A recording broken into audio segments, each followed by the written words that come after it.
Boa tarde. Chegamos, sábado, com Roda de Amigos. Estamos ao vivo aqui pra vocês.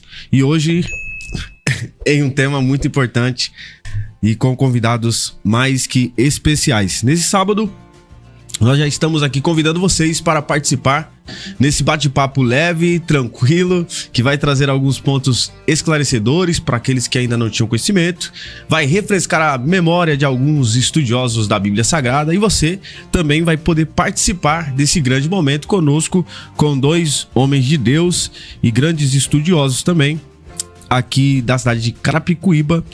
Os nossos amigos e convidados, daqui a pouco o nosso apresentador Edilson chega também, vai fortalecer o nosso time, mas nós estamos hoje com um timaço aqui na mesa de Roda de Amigos, com o evangelista Lucas e o evangelista Marquinhos, conhecido como Marquinhos. Deus abençoe e sejam muito bem-vindos ao Roda de Amigos mais uma vez. Muito obrigado, boa tarde a todos, vocês estão nos acompanhando, Flaviano, Edilson que vai chegar logo mais. O nosso irmão amado que não pôde estar hoje aqui. O Flaviano. Você é o... Eu sou o Paulo. O Paulo, eu tô confundindo as bolas. Paulo, Flaviano. Isso. E não pôde estar aqui. Enfim, alegria estar aqui com vocês e falar sobre esse tema que é atual, pertinente e que vai destacar várias áreas. Bacana. Seja muito bem-vindo, evangelista Marcos. Valeu, Paulão. Sempre uma alegria estar aqui. Agradecer aqueles que porventura vão assistir agora ao vivo, né? E aqueles que assistirão. Desejando aí que a gente tenha um ótimo bate-papo, uma ótima reflexão. E também agradecer ao nosso amado Ageu, né? De você escapou o nome dele e de mim escapou o nome do filho do Ageu. Tava falando com o homem agora aqui. E nosso Ziel, nós chamamos de Gesiel aqui, Ziel, um monte de nome, tudo com Gesiel. Então no final aparece Gesiel. Também ao Gesiel, né? Filho do nosso amado Esse Ageu. É nome de profeta. E o nome do pai é nome de profeta. Ageu também. E a todos aí que participarem. Muito bom, é isso aí. Hoje nós vamos falar de um tema que talvez para uma parte da nossa audiência não é bem conhecido, mas nós vamos falar hoje sobre a Reforma Protestante, que aqui, já consultando os nossos amigos universitários, esse ano faz 508 anos, dia 31 de outubro, às 14h47. 14h47. Foi à tarde. E foi à tarde. 4h47. 4h47 da tarde, às 16h47 da tarde, quando o nosso irmão Martinho Lutero, né, cravou ali nas portas da igreja, isso, em Gutenberg, as 95 teses. Então você provavelmente já ouviu falar sobre as 95 teses de Martinho Lutero, e aí hoje nós vamos falar sobre algumas delas, como sola fé. Você já ouviu falar essa frase? É bem conhecida, sola fide, que é só a fé, só a palavra, só as escrituras, e aí você vai, algumas dessas frases até estão aí estampadas em alguns lugares nos meios religiosos, mas hoje nós vamos falar um pouquinho de como se deu essa história, como ela se desenvolveu para nós chegarmos aqui, porque nós somos consequência da cruz de Cristo e também dessas reformas que aconteceram aí, nossos métodos de liturgia, muitos dos nossos costumes hoje vem baseado muito nessa cultura já estabelecida. Então, vou deixar bem à vontade aí nossos amigos, daqui a pouco nosso segundo apresentador aqui também já vai falar, mas evangelista Lucas, começando daqui para lá, como a gente já começou, como que se dá esse início da Reforma Protestante? Se a gente pode lançar uma introdução a esse tema, até para quem não está muito familiarizado, tem pessoas que nunca ouviram falar, infelizmente, da Reforma Protestante depois de 508 anos. Muito importante esse tema, e mais, destacar que quando a gente fala de Reforma Protestante, a gente já relaciona com a confissão reformada, né? Mas dizer que o pentecostalismo é herdeira fiel da Reforma, ou mais, é uma nova expressão do cristianismo protestante, a gente poderia dizer assim, né? Enquanto a Reforma se dedica à palavra escrita, o pentecostalismo ele destaca a palavra vivificada pelo Espírito. Então, fazer essa colocação inicial, porque as pessoas, quando lembram de Reforma Protestante, acham que é uma comemoração de igrejas históricas. Uhum. Mas tem tudo a ver. Se nós fizermos, depois nós vamos fazer uma retomada histórica, nós vamos saber que o pentecostalismo que nasce na Rua Azusa no século XX é um herdeiro direto da Reforma Protestante. Vem dos anabatistas, metodistas, wesleyano, que chega, Daniel Berg na vinda, que vem para o Brasil Então, falar de reforma protestante não é fazer a distinção entre igreja histórica e o pentecostalismo clássico, pelo qual nós fazemos parte da Assembleia de Deus. Então, você que é pentecostal, está nos assistindo dizendo, poxa, é um assunto de reformado. Pentecostal é reformado porque é herdeiro da reforma protestante. Eu acho que isso é bom, já começando a destacar. Legal. Porque a audiência vai falar assim, não, esse assunto não tem fogo pentecostal, vou desligar. Não, tem fogo até... Já falando dessa ideia, você já lançou uma pergunta aí no ar. Já deu algumas interrogações. O que significa hoje, nesse contexto, pentecostal e reformado? Como que eu posso caracterizar alguém reformado aí? Porque já vi que tem duas classes diferentes. Não. Na verdade, assim, quando nós falamos que nós somos reformadores, a gente vai entrar no contexto histórico, vai ficar mais claro. Nós começamos com uma reforma que é política e vai se desdobrar para uma reforma religiosa. O professor Marco Luciano tem mais cabedal para falar sobre o assunto, ele é historiador da Unifesp, então ele vai poder falar melhor sobre essa relação entre a história política e a história religiosa que estão imbricadas, estão relacionadas, dá para separar. Mas na sua questão, nós temos um pentecostalismo que é histórico, começa no século XX. Agora, pentecostalidade é bíblica. Então eu poderia falar que um calvinista ele é pentecostal no sentido de ser aquele que entende que o Espírito desceu. Então existe uma pentecostalidade. Pentecostalismo é histórico. Rua Azusa, século XX, Los Angeles, pentecostalismo histórico. Pentecostalidade é bíblica. Então, dizer que o pentecostal é herdeiro da história dos reformadores é dizer que nós estamos no mesmo rio e não fazemos essa distinção. Acho que é legal colocar essa questão, porque a audiência já acha que já é uma questão só. Reforma protestante é de igreja histórica. Não, sobre calvinistas. É assunto do pentecostal também. Legal. Chegou entre nós nosso amigo, o pastor Edilson. Bem-vindo. Glória a Deus. Paz do Senhor Jesus, meu irmão. É bom estar com você, meu amigo. Sempre. Pastor Paulo. É bom estar com os amigos aqui também. Evangelista Marquinho. Evangelista Lucas, amigos, companheiro, né, de muitos anos, fazemos parte do mesmo ministério, graças a Deus, lutando, né, e dando glória a Deus. Sim. Hoje num programa abençoado, né, louvar a Deus por ele ter aceitado o convite de estar com a gente aqui essa tarde, e o programa abençoado, hoje falando aí sobre a Reforma Protestante, que é no dia 31 agora, né, que comemora mais um ano da reforma, e é um assunto bastante e muito interessante, onde todos os cristãos, eu acredito que deveria interessar, né? Saber um pouco, ouvir um pouco, nem que se você não tiver muita profundidade, mas ouvir e entender, saber do que se trata, né? Do que é importante falar sobre esse assunto que tanto é um pouco deixado de lado, né, por alguns dos nossos irmãos, né? É deixado um pouco de lado, né? E acho que é importante dar voz para esse assunto, falar mais desse assunto, né? Eu acho que o que falta também é falar um pouco mais, né? Chegou essa data, é uma data importante de nós estarmos falando. Ouvi aqui o pastor Paulinho continuar com as perguntas, e as perguntas estão interessantes, as respostas são bombásticas, são bem profundas. Bem, evangelista Marcos também, que está entre nós, já como foi anunciado aqui, professor de história e algumas graduações, né? Também fica muito à vontade para falar alguma das graduações, que seria interessante. Mas dentro da introdução sobre a Reforma Protestante, o senhor tem sua fala também. Uma das perguntas é o que hoje falta. Lógico, o pessoal tem uma dificuldade muito grande de introduzir o que aconteceu com a nossa realidade de hoje, mas dentro da aplicação, assim, o que nós vemos hoje de dificuldade de nós, como o Lucas falou, fazemos esse link da história até onde nós chegamos. Quanto isso foi importante para nós? Primeiro, receber bem aqui nosso amado Masterchef. Sabe tudo de doce e de salgado. Acho que realmente revisitar o assunto, né, joga luz para a contemporaneidade, né, o quanto que ele mexe conosco e o quanto ele interfere na nossa realidade, né. Eu nem sabia, né, que daria certo, o que calhou, né, de aula do Ágora, né? Que é o curso que nós temos lá na sede, aos sábados, das 7 da manhã até às 14, inclusive, para aqueles que assistirão, né? É muito bacana dividir esses conhecimentos com os alunos do Ágora. Também já aproveitar e falar dos professores que estão lá, os demais, né? Lorinaldo Júnior de Matemática, a Gabi, Biologia, professor Douglas de Física e a Joyce de Química, Bruno de Geografia, Marta de Português. Eu não falei a Marta, né? Falei agora. E por que eu tô citando o Ágora, né? Para espelhar a sua pergunta, né? O quanto que a reforma chega até nós na contemporaneidade, né? Nos dias atuais, né?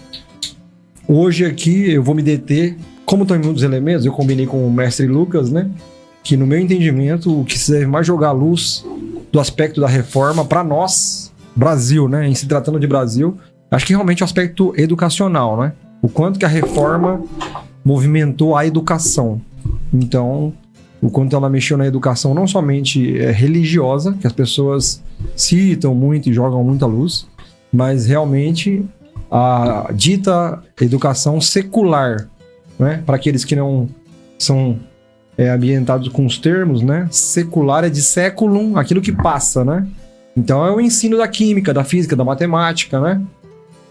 E em contraste tem também o ensino religioso, né? Nós temos, por exemplo, escolas confessionais como Mackenzie, né?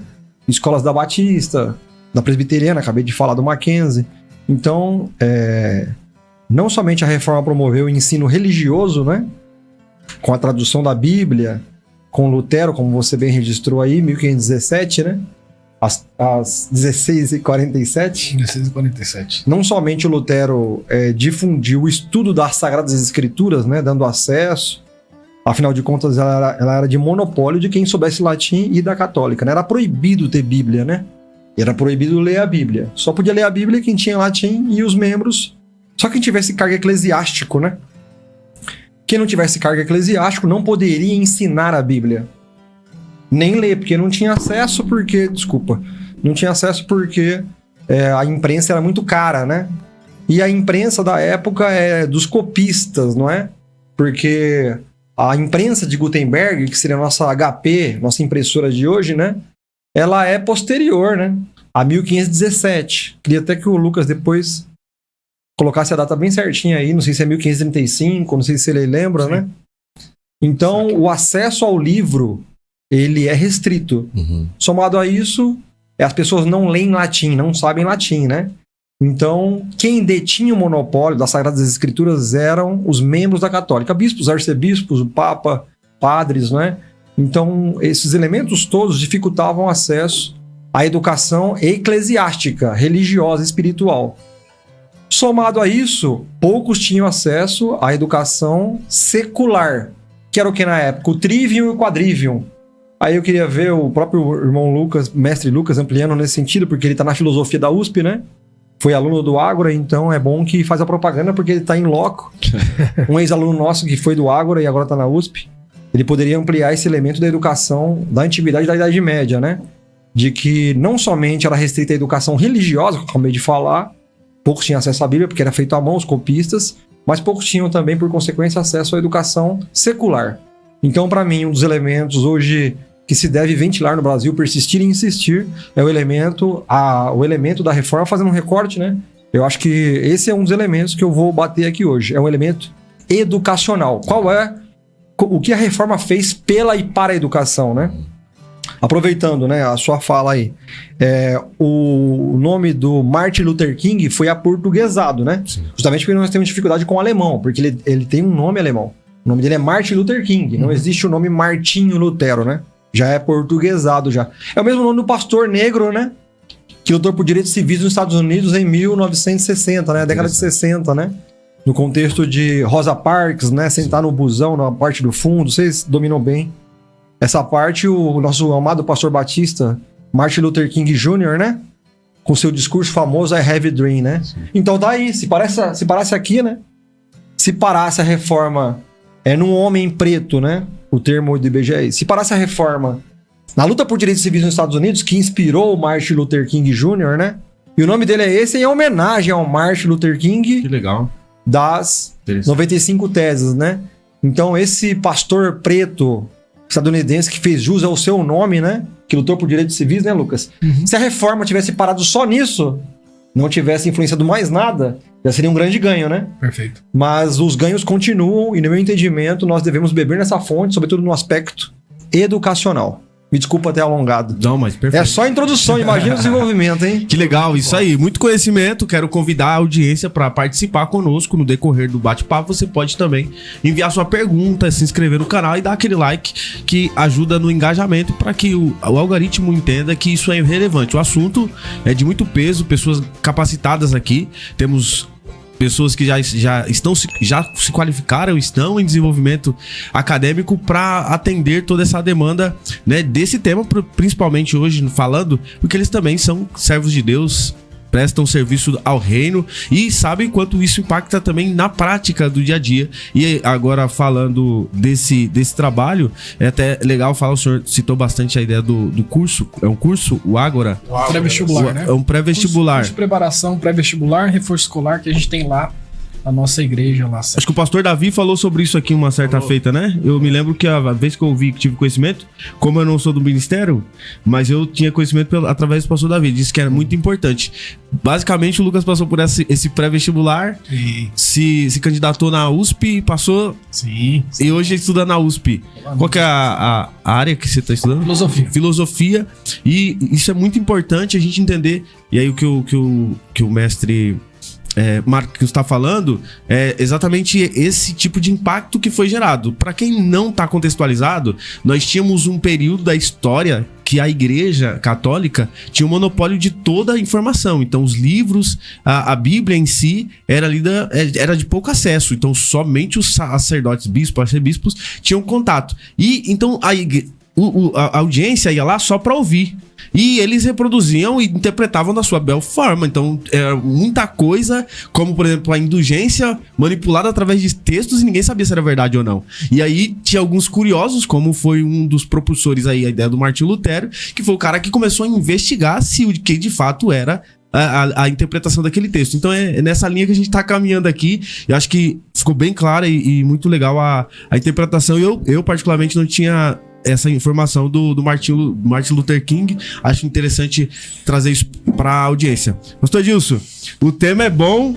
Eu tô aqui filtrando meu site de pesquisa pra não ficar futricando ali, perdendo o tema. Eu tô ouvindo eles falar aqui, dá mais pra ficar ouvindo os dois. É verdade. Você, né? É verdade. Mas é interessante. Eu acho que é tão importante que traz muita informação para as pessoas, né? Nesse tema, as pessoas que estão nos ouvindo.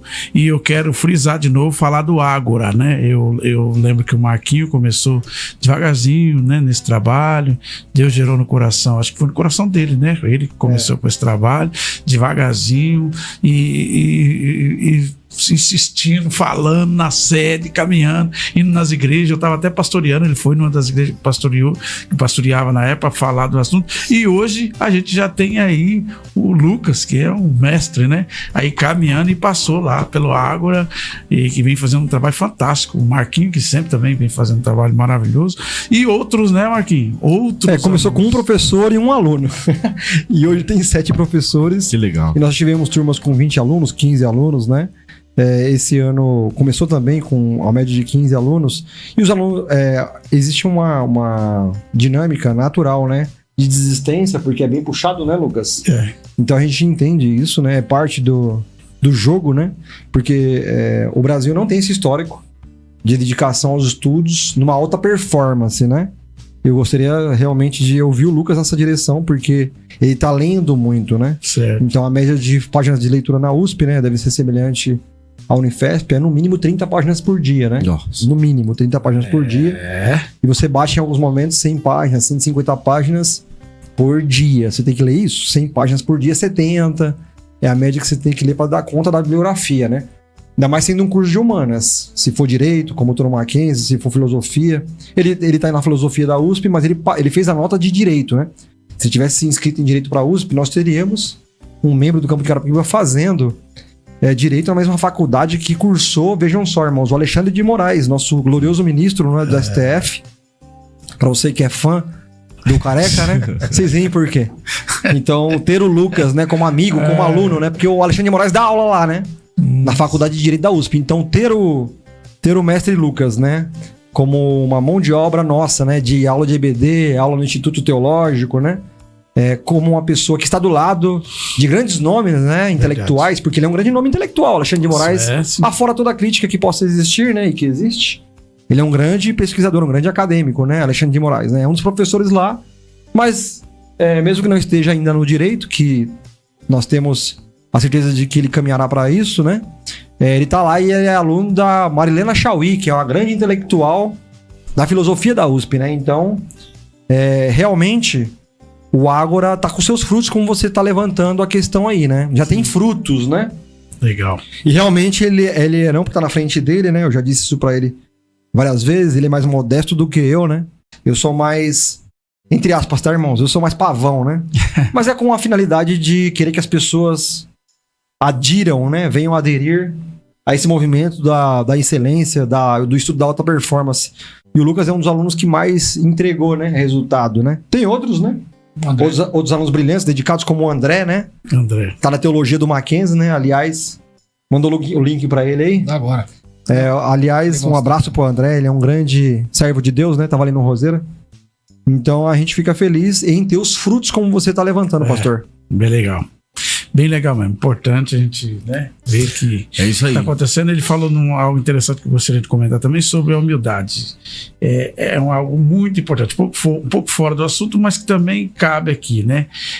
Você vê que os meninos estudaram, eu vou falar que são um pouco mais novo que eu, com todo respeito, mas são essa humildade, né? Você fala com eles, você conversa com eles sobre vir bater um papo aqui e pregar nas igrejas, tá sempre atendendo com o maior carinho, igreja pequena, igreja grande, seja como for, são pessoas que estão crescendo, mas continuam humildes. Eu acho que isso é um passo importantíssimo, né? Em qualquer nível de formação, em qualquer ambiente e para qualquer pessoa. Acho que é muito importante falar sobre esse assunto também. E também falar, ainda falando do Ágora, do apoio que tem do pastor, do nosso ministério, nosso pastor presidente, pastor Jasson, da pastor Davi, né? E junto com a diretoria que faz, eu já vi eles anunciando lá em púlpito do Ágora, chamando o pessoal para estudar. E como aqui a gente abrange pessoas crentes, pessoas não crentes, pessoas que protestam na sua fé e que também vão ouvir pastorialmente, então esse Ágora, ele serve para pessoas, para você se enganjar mais tarde na faculdade, não é isso? Isso, Fala aí, Lucas. Eu prefiro que o Lucas fale. Não, sim. É a preparação de todas as áreas da humanas, biológicas e exatas, né? Então, tanto o aluno que o pai que está assistindo aí, que tem um filho adolescente que está com dificuldades na escola, nós sabemos a precariedade da escola estadual. Isso não é um dado que a gente não tenha certeza. É certo isso, de que existe uma precarização da escola. Isso é um problema. Então, os pais que estão nos assistindo, que querem que os seus filhos tenham uma educação, uma formação e possam ascender a uma universidade. A Universidade de São Paulo fica 20 minutos daqui da região de Carapicuíba. E eu falei, a melhor do Brasil. Ele falou, não, a melhor da América Latina. Então, você ter esse tipo de trabalho numa cidade tão... que necessita tanto, né? A gente percebe que é uma cidade que precisa disso. Então, quem está nos ouvindo, tem o seu filho, sabe que ele tem potencial, às vezes o adolescente tem potencial, mande lá pro Ágora, porque é uma preparação tanto para reforço escolar, concurso público. Às vezes a pessoa vai prestar um concurso público, precisa dominar a interpretação de texto. A prova no Exame Nacional de Ensino Médio, o Enem, em todas as disciplinas, de todas exatas, biológicas e humanas, pede uma coisa básica, que é interpretação de texto. Interpretação de texto é uma coisa básica, no sentido de que quem é leitor de Bíblia tem que interpretar o texto pra saber. Sim. Mas o Enem pede interpretação de texto. Então, houve caso de eu estar diante de uma questão de biologia, que não era a minha área, mas o fato de saber interpretar um texto, eu consegui acertar. Então, o fato de você ter também a capacidade de elaborar uma redação, a maior parte da nota do Enem que te faz ascender dentro da universidade, o peso maior é a redação. Então a redação com as aulas que você tem lá, você consegue elaborar uma redação que vai jogar sua nota lá em cima e você consegue. Então, assim, são vários benefícios, né? Fora o ambiente, que é um ambiente limpo. É até um absurdo falar isso, né? Porque hoje as escolas não têm um ambiente limpo. Verdade. Um ambiente ordenado é outro elemento. Um ambiente em que os professores vão para dar aula mesmo, eles não vão enrolar. Então, só esses elementos já contribuem para que quem está nos assistindo, ao menos, fala igual o Felipe, vem ver. Já acende Muito luz, bom. né? Aí tá certo. Então, o nosso assunto aqui também é a reforma protestante. É isso aí. E destacar também que é um desdobramento da reforma isso. Isso. Não, acho que é legal você já fazer o São link, os né? Com o Lorenzo Valla, né? Isso. Questão de Perfeito. interpretação, acho que é legal, né? Perfeito. Como- Sem querer Não, É isso. censurar as perguntas de vocês, né? É isso. Mas eu acho que dá pra ele juntar, né? Como ele falou de interpretação de texto, Isso. eu acho que é legal ele citar a data e o personagem, né? Não sei qual que é a ordem da fala dele ali. Uhum.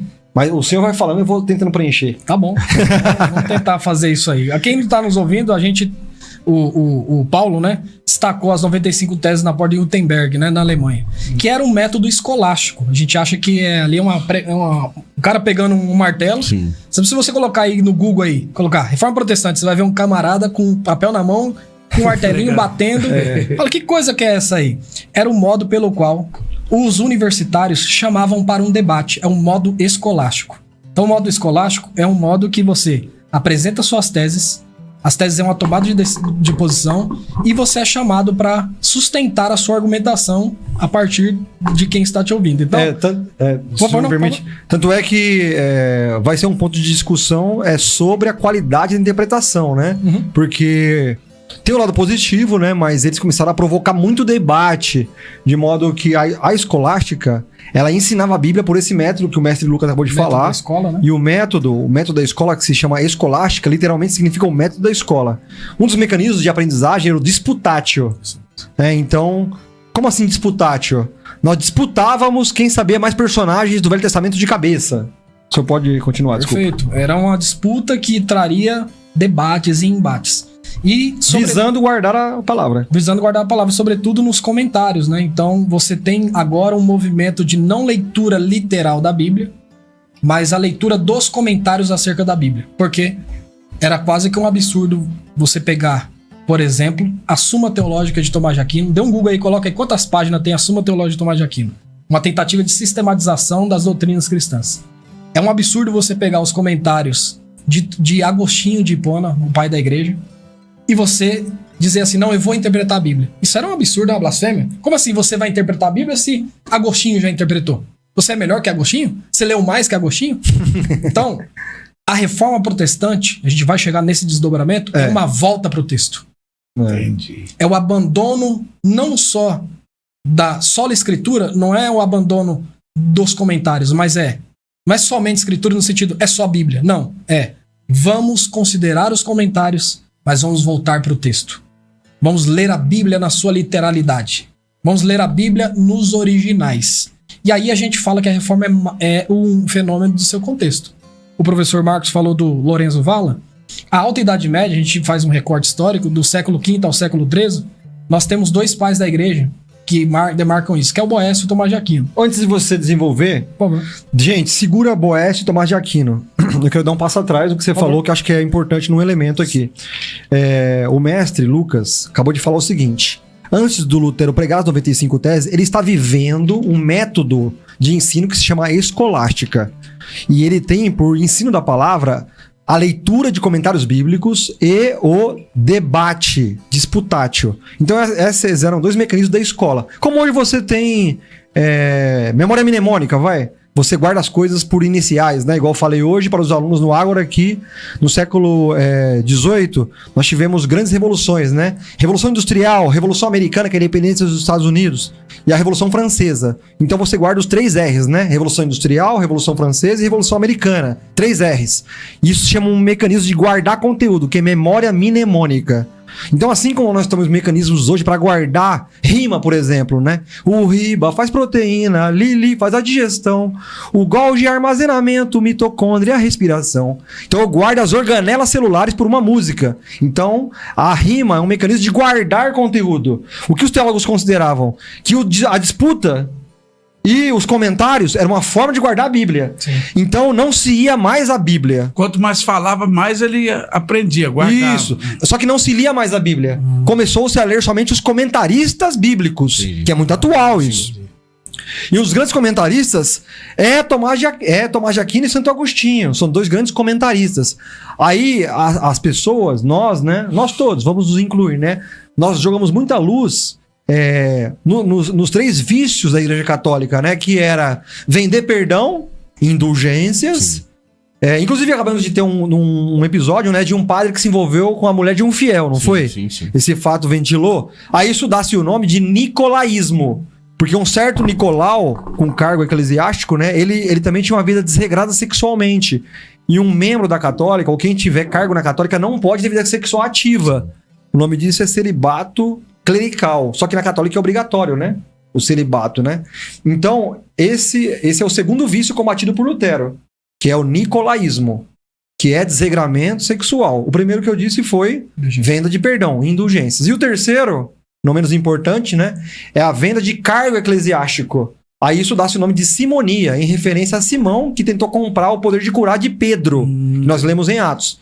Só tem que a reforma não são somente esses 3 vícios condenados por Lutero. É muito mais importante para nós acadêmicos o aspecto de que Lutero está lutando contra um método de ensino da Bíblia. Sim. Ele está dizendo assim, a escolástica está correta, mas ela está limitada. Por quê? Porque só a escritura. Nós temos que voltar à Bíblia. Nós não temos que ficar dando toda a prioridade para os comentaristas. E aí vem o que o mestre Lucas vai introduzir agora, que é a Idade Média anterior, né, mestre? Anterior a Lutero. Quem vai indicar, quem vai preparar o palco para Lutero entrar? Fala-se muito de João Hurs, de Savonarola, fala-se muito desses nomes. Mas o mestre Lucas, muito sabiamente, a partir do Ágora, ele se fixou esse nome que ele vai citar agora e o porquê esses nomes antes de Lutero, 1517. Me desculpa, mestre Lucas. Não, perfeito. Muito bom. Perfeito. A grande questão é que no século XIV ao século XV nós temos uma demanda teológica política entre a oposição entre fé e razão. É outra demanda dentro do debate. Os teólogos estão tentando formulações para que o cristianismo seja difundido e entendido em todos os cantões de Roma ou do Império Romano, que agora é um império, nós chamamos de Império Carolíngio. De Carolíngia. De Carolíngia. É. Então, hoje é a região da França. Região da França. É. Então, você tem os teólogos tentando sistematizar as doutrinas para que eles possam ser entendidos em todo lugar. E quando a gente fala de reforma, a gente tem que se partir de 4 perguntas para que a gente possa entrar na ideia do Lorenzo Valla, que é o nome em questão. Primeira questão, como a pessoa pode ser salva? Essa é a primeira pergunta que se esvai e que polula no contexto. Como a pessoa pode ser salva? Segunda, o que é a igreja e o poder dela? Terceira, qual é a essência da vida cristã? E na minha percepção, a 4ª pergunta é a mais importante. Onde reside a autoridade religiosa? Hoje, ou seja, quem é que determina as coisas da vida? Quem manda em quem e pra quê? Quem manda em quem e pra quê? Ou seja, quem determina a entrada da vida? Batismo. E quem determina a saída da vida? Sepultura e morte. Então, esses elementos partem do quê? Partem da autoridade bíblica. A Bíblia é a constituição que diz sobre todas as esferas da vida. Como educar? Por que educar? Se eu vou pra guerra e por que eu vou pra guerra? Se eu vendo algo ou se eu compro alguma coisa? A Bíblia é que determina. Logo, eu preciso interpretar o texto de forma correta para que eu possa direcionar as demandas econômicas, políticas, educacionais de todo aquele povo. Ou seja, o teólogo, como diz a professora Marilena, é o produtor e o detentor do poder teológico político.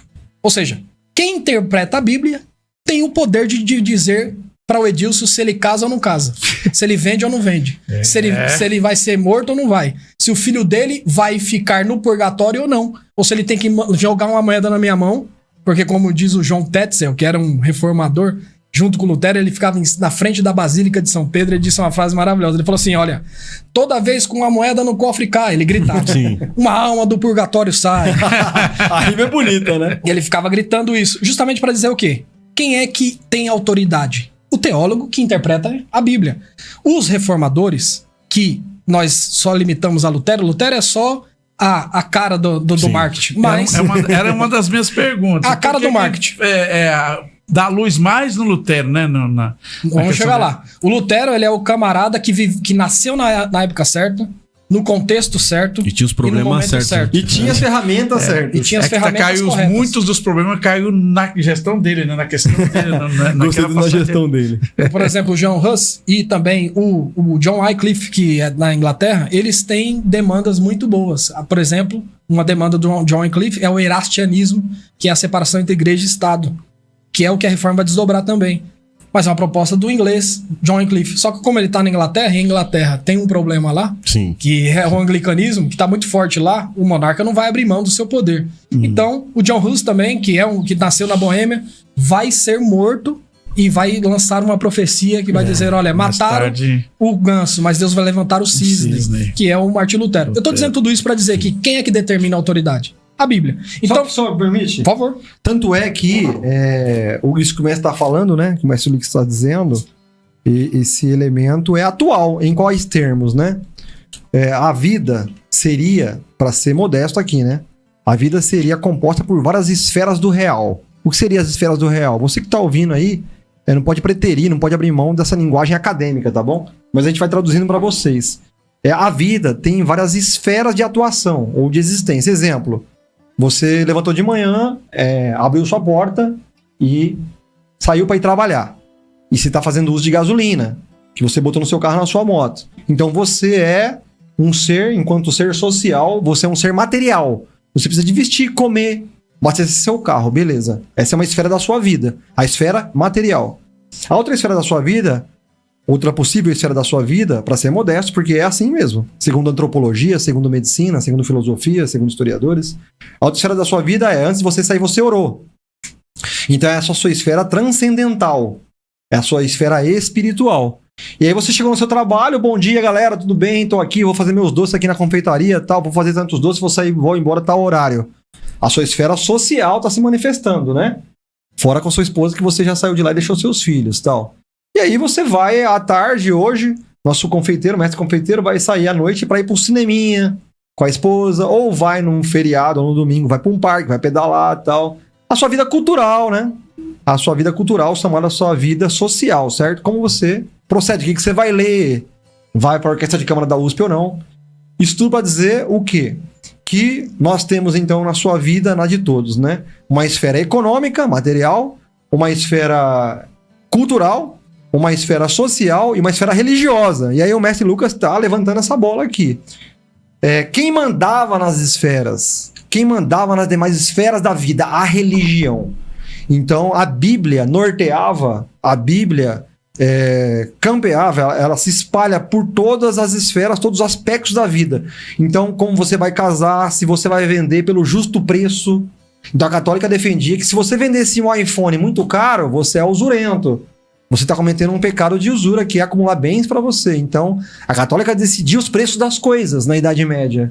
Então, é isso que o mestre Lucas está falando. Se hoje, cara telespectador, você aí do outro lado, se hoje você já percebe que a religião afeta a vida das pessoas, o padre lá que ficou com a mulher do fiel, certo? Se hoje as pessoas vão ainda à igreja, imagina na Idade Média, que a religião é extremamente predominante, não tem cinema. Só tem a igreja. É só a religião. Não tem parque. Então, se hoje a religião já afeta as demais áreas da vida, imagina nessa área. Por isso que o mestre Lucas está desenvolvendo a fala a partir disso. Continua, mestre Lucas, desculpa. Justamente porque nós vivemos num Estado democrático de direito. Sim. O Estado é laico e laicizante. O Estado é laico no sentido de que nenhuma religião pode ser tomada como oficial. Sim. Tudo bem? Estado laico. Nenhuma religião.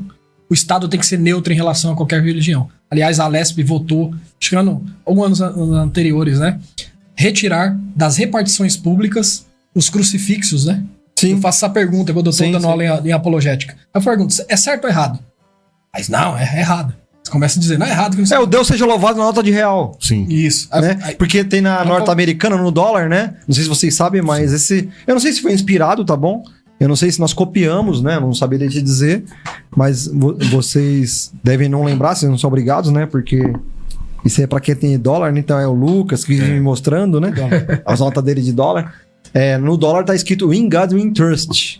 Minha pronúncia tá certinha? Muito bom. Não sei, o Igor... Mandei pro nosso aluno lá dos Estados Unidos, né? Depois ele corrige minha pronúncia aí. In God We Trust, que seria em Deus confiamos, certo? E nós temos a nota de real, Deus seja louvado. Então o mestre Lucas tá levantando isso. Ter crucifixo em repartição pública. O que você acha, Gesiel? Ter crucifixo em... Mande só questões, vocês concordam? Ter crucifixo em repartição... Vem com nós, pessoal. Ter crucifixo em repartição pública. Ter Deus seja louvado na nota de real. E isso é um desdobramento da reforma. Ter feriados religiosos. Gesiel, diga aí você, né? Bota eu e ele. Você Isso, concorda ou Gesiel. discorda? Porque, afinal de contas, nós não somos o Estado laico? Sim. Então não pode ter não pode ter junção entre política e religião. Que deu ruim. E quem sugeriu e criou isso? Nós criamos. Porque a USP ontem fez um culto lá, eu não sei que dia que foi, e derrubou de evangélico dentro da USP lá. E aí o pessoal tá metendo pau. A faculdade é laica. Nós inventamos duas coisas. Nós cristãos, católico ou protestante. Nós inventamos duas coisas. Universidade. Universidade é coisa nossa. Sim, nós criamos. Você aí do outro lado, vá pesquisar. Eu tô sendo honesto intelectualmente, tá bom? Faculdade, universidade é coisa de crente, de cristão. Católico e protestante. E Estado laico, separar política e religião, ou seja, o governante não ter uma religião oficial. O governo não tem uma religião oficial. Ele libera todas. Você quer ser ubandista? O problema é seu. Você quer ser espírita? O problema é seu. Você quer ser evangélico ou católico? O problema é teu. O Estado não vai interferir nisso. Nós criamos isso. Iniciativa da Igreja Protestante. Os cristãos inventaram isso. Desculpa, mestre. Vai lá. Tá perfeito. Continua. Isso está dentro do guarda-chuva aí da reforma também. Foi a partir da reforma, né, que começou-se esse movimento, porque, como já falamos, o domínio, o monopólio de toda a informação e dessa cadência de estilo de vida é a partir da igreja, da religião. Inclusive, me permita também aproveitar esse tempo de pausa, de intervenção, a palavra religião hoje ficou pragmatizada. Então, eu conheço algumas pessoas que falam, pô, eu não sou religioso. É certo ou não é? Vou lançar de novo essa pergunta. É certo ou não é? Partindo da etimologia da palavra, da cultura da palavra e do contexto que vivemos. Se a palavra é religioso? Não, tá errado, né? A ideia de que... Um cristão pode chegar e falar, não sou religioso? Não pode falar isso. Porque Tiago fala... Pode ou não? Não, o cristão não pode falar que não é religioso. Certo. Não tem como. Não tem como, porque o próprio Tiago fala, a religião pura é esta, né? Qual é a religião pura? Cuidar dos órfãos e das viúvas e você amar o próximo, né? Então, não tem como o cristão falar que não é religioso. Claro que depende, a mutação conceitual da palavra... É esse ponto que eu penso que a gente sabe que foi descaracterizando a interpretação pessoal de cada um, e aí levou-se o conceito muito pro lado pessoal. Por quê? Porque aí num todo ele olha a religião. Religião hoje, pra todo mundo, é a igreja. Tipo, a Assembleia de Deus, é uma religião. Sim. E aí eles não entendem que é uma denominação, um sistema, né, uma organização. E aí acaba que levando por esse viés, é uma religião, e como a igreja católica, eles pragmatizam ou demonizam a ideia da religião. Mas religião vem do termo religare, né? Tem uma discussão sobre esse termo. Esse termo bacana. Não é aceito, né? No sentido de religare, Legal, porque é o que é o mais usado. A palavra religare vem do latim, então você tem um problema na Vulgata, quando você traduz a Bíblia do grego para o latim, você tem um problema aí do termo religião que perdeu o caminho. Entendi. Então a ideia é... Bacana, deixamos em aberto, é esse ponto que eu queria deixar, para que você, a audiência, participasse conosco, e eu te chamo pro chat.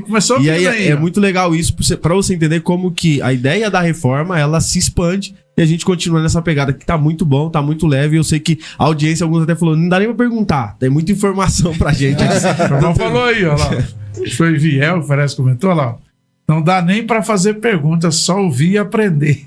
Obrigado pelo prestígio. Aí depois tem o irmão fazendo um comentário ali. A Fundação Padre Anchieta em São Paulo. É isso? Ele só fez um ponto. Ele falou sobre... Esse é o ponto, né? Padre Anchieta, e não falou mais nada. Aproveitando a fala do irmão, não sei se ele seria por aí, né? Nós estamos aqui falando da Reforma Protestante e dos reformadores, né? Sim. Mas nós não estamos aqui esvaziando o poder ou a influência católica, né?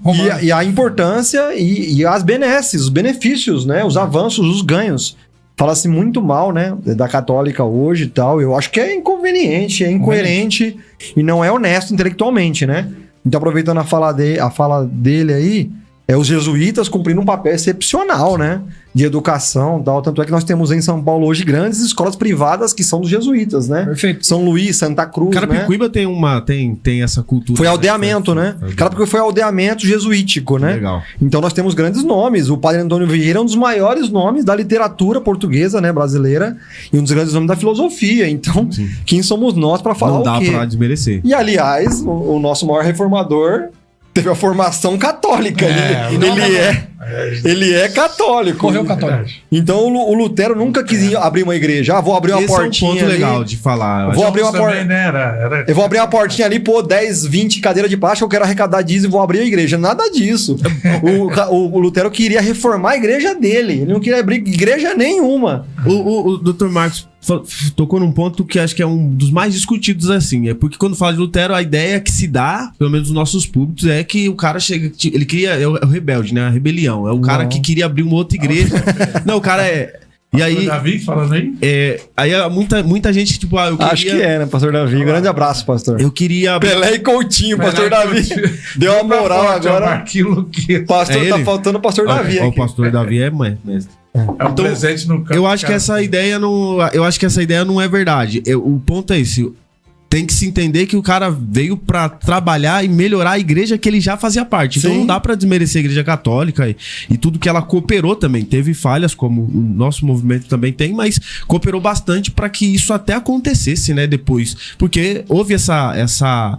Eles mesmos reconheceram alguns pontos, né? Precisaram regredir em muitos movimentos que eles estavam fazendo contra a reforma pra poder acontecer, pra poder viver um pouquinho mais tranquilo. Então, a gente vai... Com certeza, o Lucas vai falar um pouco mais sobre isso. Mas fica à vontade, Lucas. Não, deixa eu só Tá prestigiar o nosso muito bom. ilustre pastor Davi, que Sim. nos permite dar espaço, né, lá no campo de Carapicuíba, né? Então, se a gente opera, faz e executa no campo, é porque ele tem sido nosso fiador. Ele é o Deão, né? Vamos dizer assim, né? Ele é um dos nossos fiadores. E o pastor Davi é um arquétipo, irmão, pra você. Você não é obrigado, tá, irmão? Aqui nós somos acadêmicos, nós temos que ter esse tipo de linguagem, tá bom? Arquétipo é modelo. Então, assim como Tomé é um modelo de ateísmo, ou de não crença, ou dificuldade de fé, né? Assim como Tomé é um arquétipo, um modelo de pouca fé, né? Assim como Pedro, né? Que Jesus chamou ele de bullying, né? Homem de pouca fé.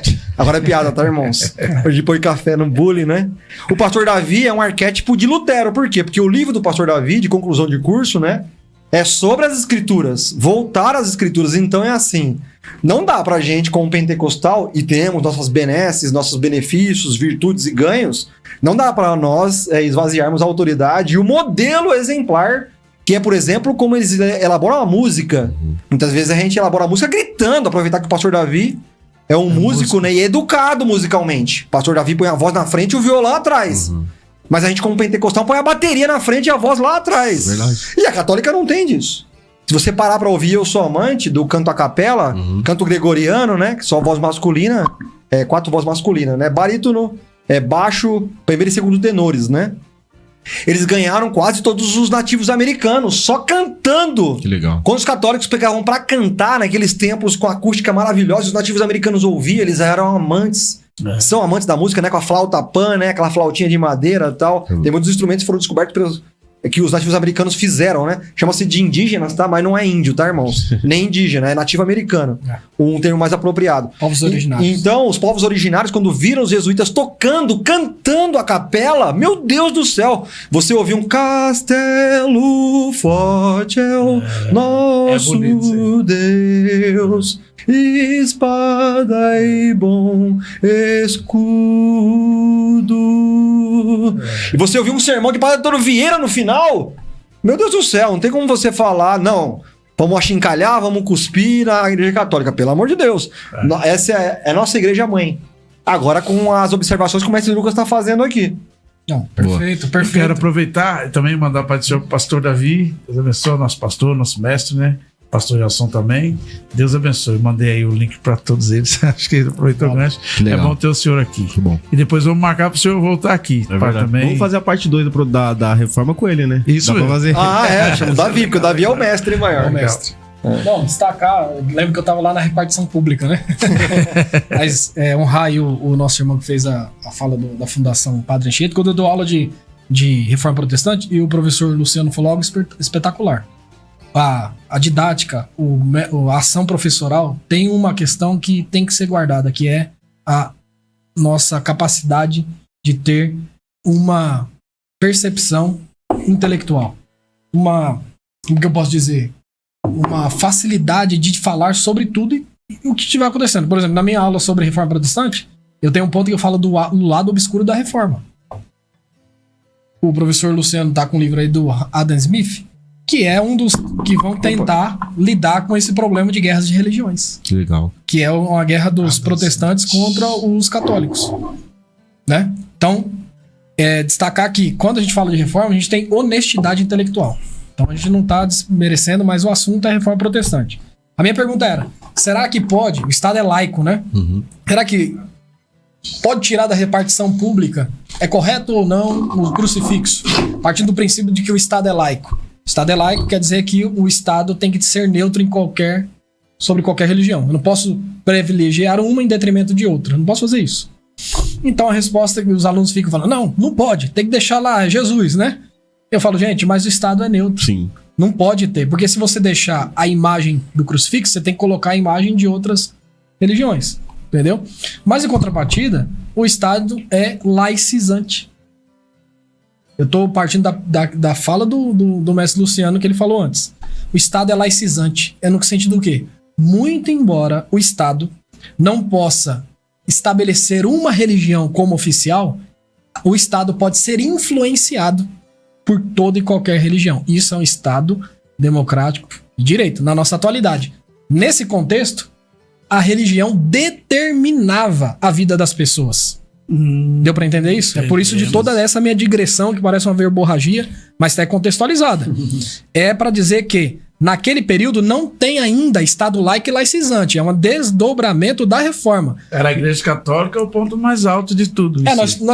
O catolicismo, no sentido romano imperial, é que determinava as ambiências, as esferas de toda a vida. Então, partindo desse princípio, quem é que tinha e detinha autoridade? O teólogo que interpreta o texto, que é a Constituição.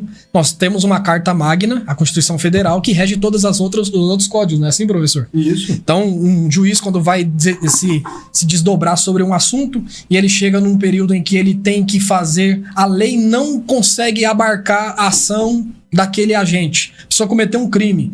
E ele parte do princípio de discricionariedade. Ele vai ter que fazer uma interpretação da lei. A lei não consegue capturar o que o cara fez. Matou uma pessoa, o código da lei não consegue pegar o que o cara... Ele vai ter que fazer uma discricionariedade. O que eu tô querendo fazer isso? Vai ter que fazer uma interpretação da lei, vai ter que abrir para que ele possa chegar lá. Vai ter que fazer isso. Agora, quem é que determinava a autoridade? A Bíblia. A Bíblia determinava e quem interpretava era o teólogo. E aí você tem essa pergunta, quem é que determina? O teólogo. Então nós temos pelo menos 3 poderes. Nós temos o poder da igreja, o poder religioso, o poder civil. O poder civil se estabelece, começa a se estabelecer, ou seja, cidades que têm dinheiro que começam a querer se descolar do poder do Estado e o poder religioso. Não quer ter o rei enchendo o saco nas trocas comerciais, sobretudo na Itália. As cidades da Renascença italiana querem se descolar do poder do Papa, que quer ficar colocando a colher nas demandas que eles têm comerciais, e também quer tirar o poder da igreja de encher o saco deles. Então, a igreja influenciando demais a política, né? Nós tivemos um caso, eu citei no Ágora e o Lucas, caraca, não lembrava disso e tal. Nós tivemos aqui um embate entre Dom Pedro II, né? Pra você que não lembra, se não é obrigado, mas seria bom se você guardasse, né? O governo de Dom Pedro II é 1840 a 1889, né? Então é o golpe da maioridade, 1840, até a ascensão da República, 15 de novembro de 1889. E nesse intervalo, né? Bem pro final, né? A partir de 1870, o desgaste entre Dom Pedro, que era católico, Portugal é hegemonicamente católico até hoje. Imagina no século XIX, 1870. E o Brasil também. O Brasil é católico, só católico em 1870. E aí Dom Pedro II entrou num embate com a arquidiocese e com todos os ambientes hierárquicos da católica no Brasil, porque ele queria ficar nomeando bispos interferindo nas ordenações papais se iam vigir aqui ou não. E aí ele interfere numa bula, né? Bula sílabus. Ele diz que a bula não vai vigorar aqui no Brasil, que era uma orientação papal proibindo maçons de frequentarem a Igreja Católica. Só tem que o Dom Pedro II era maçom. Então, assim como teve um embate na presbiteriana, né? Teve historicamente esse embate entre protestantes e maçons, né? Teve esse embate entre Dom Pedro II e a católica. A católica estava rechaçando a maçonaria no Brasil e em todas as partes do mundo. E aí Dom Pedro II falou, não, essa bula não vai ser aceita aqui. E os bispos e arcebispos agora obedecem quem? Obedecem Dom Pedro, já que estão no Brasil, ou obedecem ao Papa? Então o que o mestre Lucas está falando, eu estou dando um exemplo que aconteceu no Brasil. Então, o mestre Lucas está adicionando uma outra esfera do real. Qual? A sua ação política. Então, o pastor Edilson. O pastor Edilson saiu de manhã para ir trabalhar. O pastor Edilson consumindo por causa da gasolina do carro. O pastor Edilson deu tchau para a esposa e falou oi para os amigos de trabalho. É o pastor Edilson social. O pastor Edilson foi ao cinema, é o pastor Edilson cultural. E o pastor Edilson vai votar ou ver de política. O Lula, como é que ele está lá na Indonésia, que ele está agora na Malásia, sei lá. É o pastor Edilson cultural, politicamente, para ver se vota ou não no Lula em 2026. Então, a política não é uma esfera da vida que se pode preterir ou fugir dela. Logo, a católica abarcava. Então, a católica queria controlar tudo. A ciência, a religião, a política, a economia, a cultura, e piriri e pororó. E aí o mestre Lucas volta onde ele estava, que eu fiz ele dar uma pausa para dar um exemplo. Perfeito. São 3... Agora vai nascer um terceiro poder. Eu fiz tudo isso só para chegar no cara que eu quero, que é a interpretação da Bíblia. Vai nascer, então você tem o poder religioso, você tem o Regno Itálico, que é o grande poder das cidades, estados que querem ter a sua distinção, querem ter a sua influência própria. Tô falando da Toscana, das cidades renascenses, do Renascimento na Itália, norte da Itália, que estão tentando se desprender desses poderes religiosos e políticos. Querem ter o poder político deles mesmos. Você tem um livro, o Marcílio de Pádua, Defensor da Paz, que é um daqueles que vão tentar... o livro dele é Defensor da Paz no sentido de eu quero defender uma autonomia para essas cidades. Autonomia do rei e autonomia da igreja. Então você começa a ter esses embates políticos e jurídicos para tentar... E o Marcílio escreve esse livro sobre o Defensor da Paz para tentar defender a paz daquelas cidades para se exilar do poder, tanto religioso quanto do poder do império. Aí nasce um terceiro poder, que é o poder da universidade. Universidade é coisa de cristão. Bolonha, ano 1000, já tem a construção da escolástica, mas a Universitas, que vai reunir vários saberes. 3 faculdades. Humanas, biológicas e exatas. E mais, aí demandando o quê? Medicina, direito e teologia. Só tinha essas 3. E aí você tem quem agora que vai chegar aí? Os pré-reformadores. Que a gente acha que é só o Wycliffe, John Hus. Você tem um homem chamado Lorenzo Valla. Quem é o Lorenzo Valla? É um intérprete da Bíblia. Ele vai propor um movimento que nós chamamos de movimento de renascimento. Esse movimento de renascimento que nasceu no humanismo, que é uma volta a humanidades, a universidade, o que é o homem e qual é a potência que ele tem. Volta aos clássicos gregos, né? Vamos voltar relê Cícero, relê Sócrates, Platão, Aristóteles. É o movimento de ad fontes, né? Isso. Vamos voltar para as fontes e ler o texto no seu contexto e nas suas línguas originais. Por isso essa questão de ler a Bíblia. Então não é um movimento somente de ler a Bíblia como fonte. Sim. É ler as obras que nortearam, delinearam, por exemplo, o assunto ética. Quem escreveu um livro sobre ética e que esse livro é de grande monta e de importância? O Aristóteles escreveu um livro sobre ética para o seu filho, Ética Nicômaco. Ética para o meu filho. O nome do filho do Aristóteles se chamava Nicômaco. Vai lá, mestre. É isso. E aí a gente tem essa volta do Lorenzo Valla, que é um filólogo. A filologia, que é uma disciplina muito pouco explorada, que é você ir ao texto e analisar as palavras. Então ele é um filólogo. E aí eu queria que você lembrasse lá aquela história do ele vai olhar e vai ver um erro doação de Constantino, né? Na carta de doação. A carta de doação de Constantino. Olha que interessante como o teólogo consegue mudar a interpretação da realidade das pessoas ao seu redor.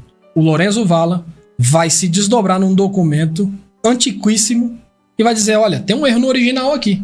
Carta de doação. O professor vai destacar. A católica, ela se apegou a um documento que pretensamente o imperador Constantino teria feito, passando todos os bens do Império Romano para a Igreja Católica. Então o Império Romano se desfez, né, em 476 depois de Cristo, e ele foi dividido, nunca mais se voltou a reunificar, né? A parte de Constantinopla cindiu, né, com Roma, separou, né? E houve em 1076, salvo engano, século XI, né? A criação da Igreja Católica Ortodoxa, que é a russa, inclusive está sendo fechada agora na Ucrânia, né? Os ucranianos estão fechando a Igreja Católica Ortodoxa porque tem origem na Rússia, né? É o maior quintal, vamos dizer assim, dessa igreja é a Rússia, né? Ela é uma igreja notadamente russa, né? Por isso os ucranianos estão lá fechando agora. Inclusive é um grande momento para os protestantes irem para a Ucrânia, né? Para espalharem lá a fé a partir do protestantismo. E aí, a Igreja Católica, a partir de Constantino, né? Eles começam a ganhar espaço que antes era auferido pelo Império Romano. Então agora, quem é que manda politicamente na Europa? Não é mais o Império Romano. Tanto é que a elite romana vestia vermelho, que é a púrpura, que Jesus foi coberto de uma manta púrpura. Que a elite romana vestia púrpura. Por isso que colocou aquela capa. E a elite agora, quem é a elite? São os bispos e arcebispos. Tanto é que qual é a cor da roupa do bispado, né? Que escolhe o papa, né? Vermelho. A bequinha deles é vermelha, não é branca igual a dos padres, né? Se você reparar. Refletindo a elite romana. E aí, 476, depois de Cristo, né?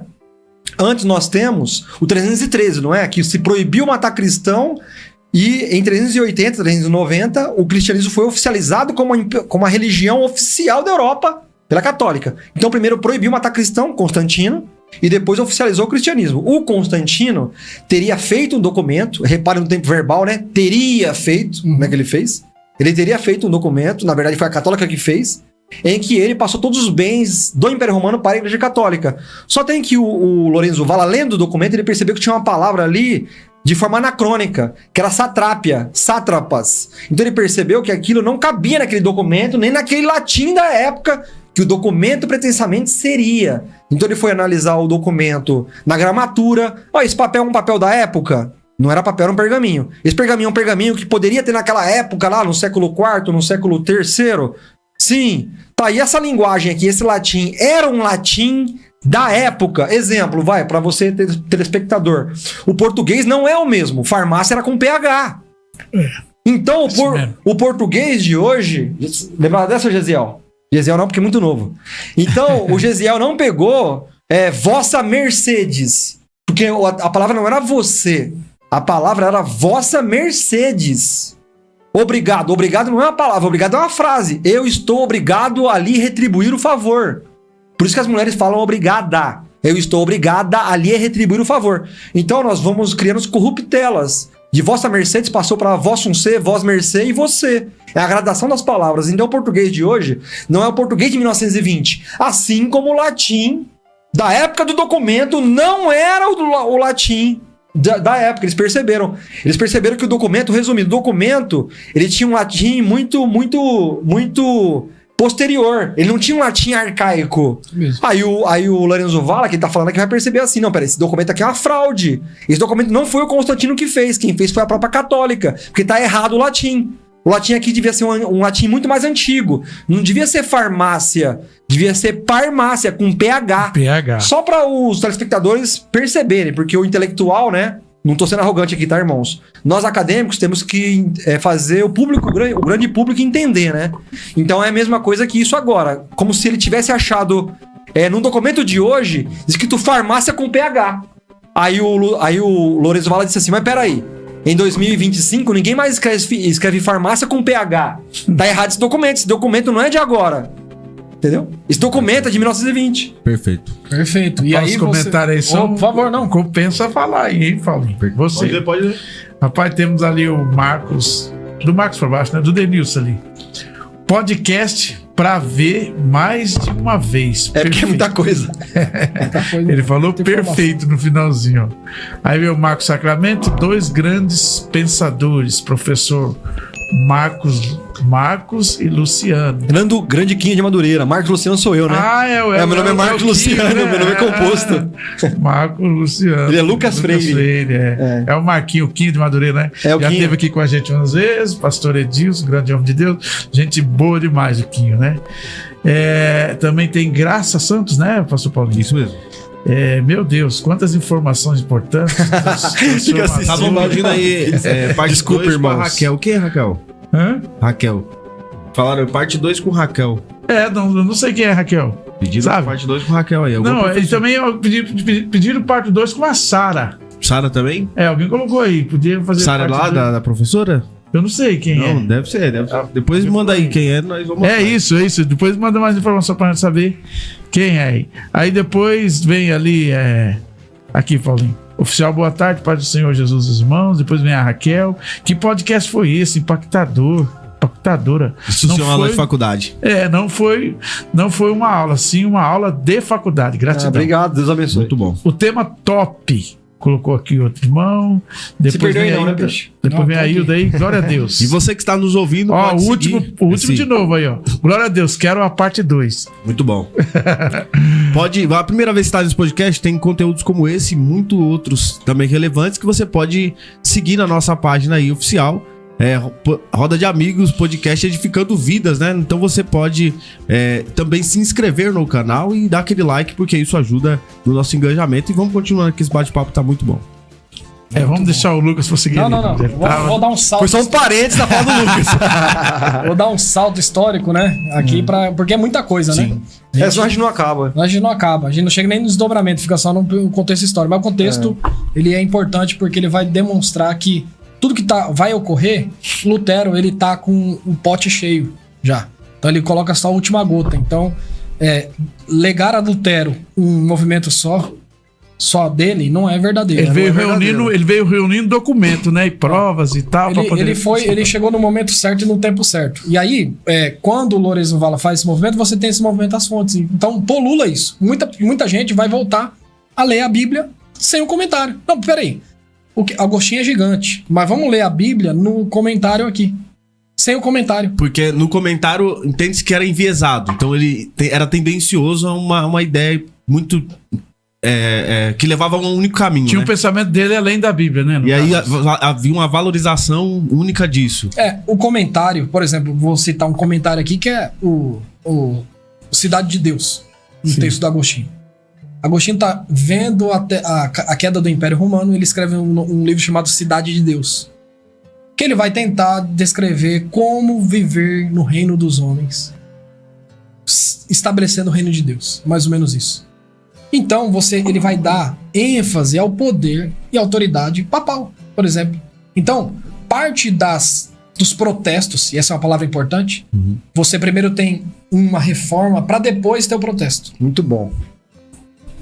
A gente chama reforma protestante, o nome composto, mas isso é importante destacar. Você primeiro tem uma tentativa de reforma, a reforma é religiosa, o protesto é político. Ele vem primeiro tentando reformar, não deu certo, aí veio o protesto. Vem o protesto por conta de uma demanda que a gente vai destacar. É bom o senhor tentar falar já. Fala. Já destacar já. É só um adendo, porque esse movimento vai fazer o quê?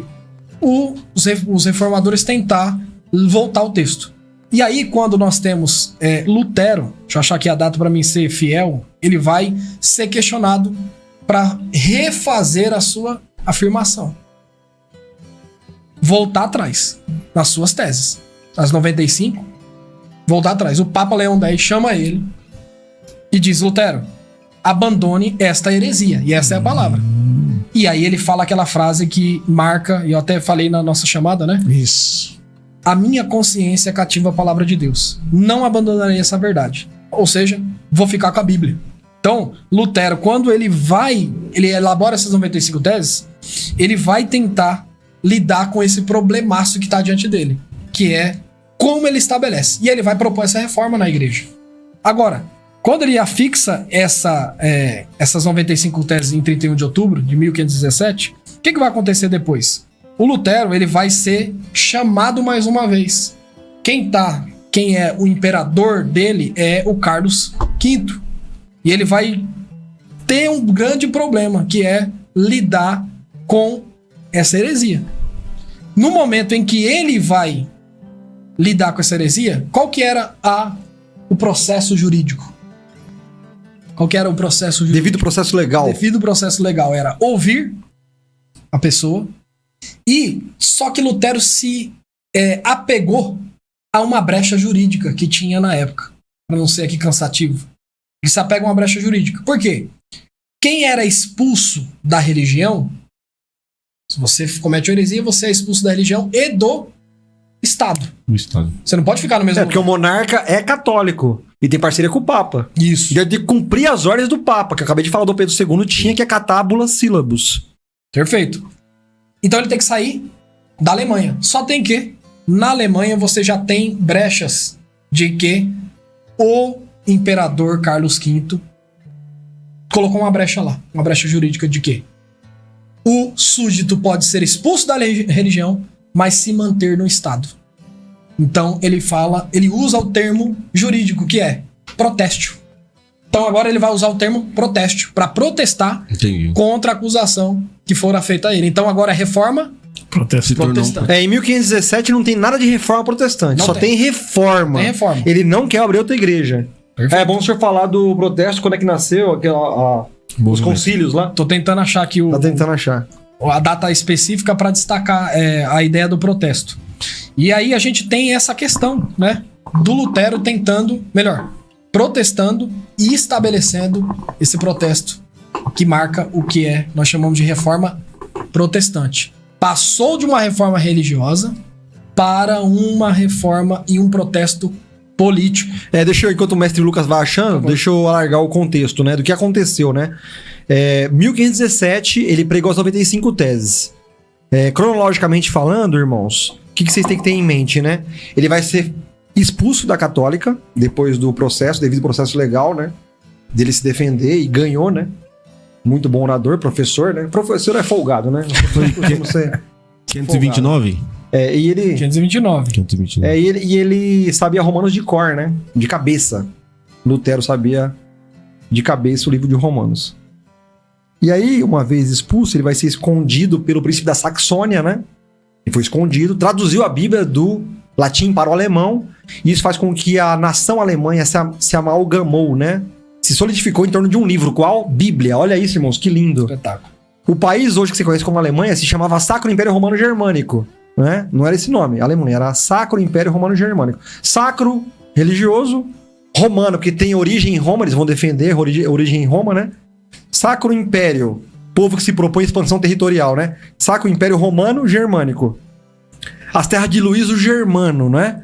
O nome do grande dono das terras ali se chamava Germano. Germânia. Daí o nome era dele, então, desse homem, que é o fundador da região, vamos dizer assim, né? Você lembra ali de quem que ele é irmão, né? Que é irmão do mesmo rapaz que funda a França, né? Só que a França também não tinha esse nome, né? Era Gália. Então, assim como a França não se chamava França, se chamava Gália, a Alemanha não se chamava Alemanha, se chamava Sacro Império Romano Germânico. E aí é onde Lutero mora. E aí, de 1517 até a data que ele vai confirmar aí os fatos políticos aqui, sim, o que ocorreu?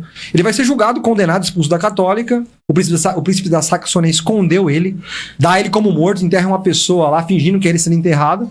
Dá lá Lutero traduzindo a Bíblia pro alemão, né? Nesse intervalo, ele é contra insurgências camponesas, né? Porque camponeses aproveitaram para se revoltar contra os seus nobres, né? Contra os seus donos de terra. E a Lutero vai ser contra. Olha só, Lutero então foi ser tido como conservador, né? Não foi revolucionário, porque ele não aceitou que a insubordinação religiosa fosse insubordinação social. Perfeito. Então eu sou camponês, vou me revoltar contra o meu patrão. É a mesma coisa que você tomasse a padaria do dono da padaria lá. Lutero falou, não, isso aí não. Por quê? Porque realmente o protesto religioso começou a desbordar para protesto econômico e político, né? Só tem que o Carlos V, que o mestre Lucas fez referência a ele aqui, liberou os protestantes para seguirem seus cultos fora da católica. E aí o Papa começou a pressionar. Aí chegou um momento que o Carlos V cedeu e tirou a liberdade de culto dos protestantes e fez um chamamento para todos eles voltarem para a Igreja Católica. Nesse momento, os protestantes protestam contra o retorno deles para a católica. Isso mesmo. Aí que nasce o protestantismo. Então não é a reforma protestante. A partir de 1517 até 1540, 1535 é só reforma. O protesto é: não voltaremos para a Igreja Católica. O Carlos V está dando uma ordem: vocês têm que voltar para a Católica. Ele está querendo obedecer a ordem do Papa. Aí o Lutero e seus seguidores: não, nós não voltaremos para a Igreja Católica. Nós protestamos contra essa medida do governo. Achou? Não, tem várias. Eu tentei pular aqui porque senão a gente não acaba, né? É Dieta de Worms, 1521. Depois você tem duas, né? As dietas de Speyer. Speyer são cidades. Sim. Então, 26 e 29. Então, é o que você tá... Explica pra eles dieta, né? Dieta é a reunião... Não é dieta de emagrecimento. Quem tá ouvindo a gente fala: poxa, dieta, é isso mesmo, Deus tá falando comigo. É que tem dieta... Deus tá falando comigo.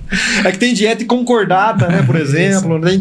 Dieta, concordata e concílio, né?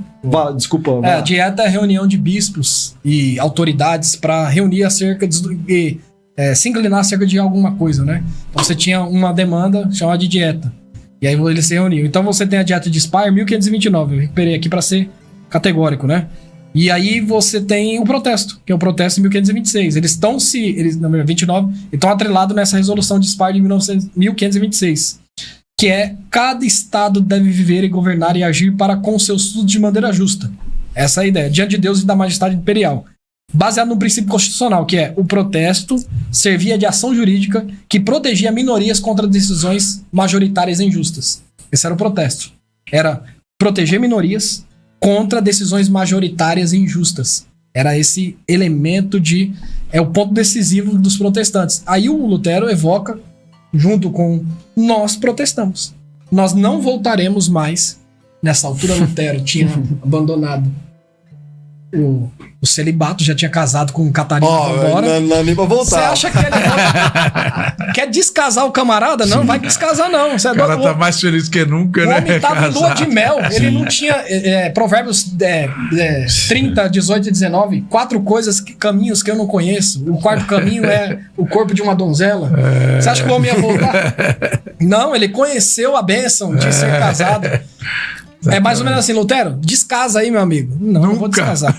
Então você tem aí o protesto, que é o que marca. Então, para deixar marcada essa questão, e a gente já vai para os desdobramentos, aí quando vocês quiserem terminar aí, meus irmãos, falam aí, viu, que a gente gosta de falar.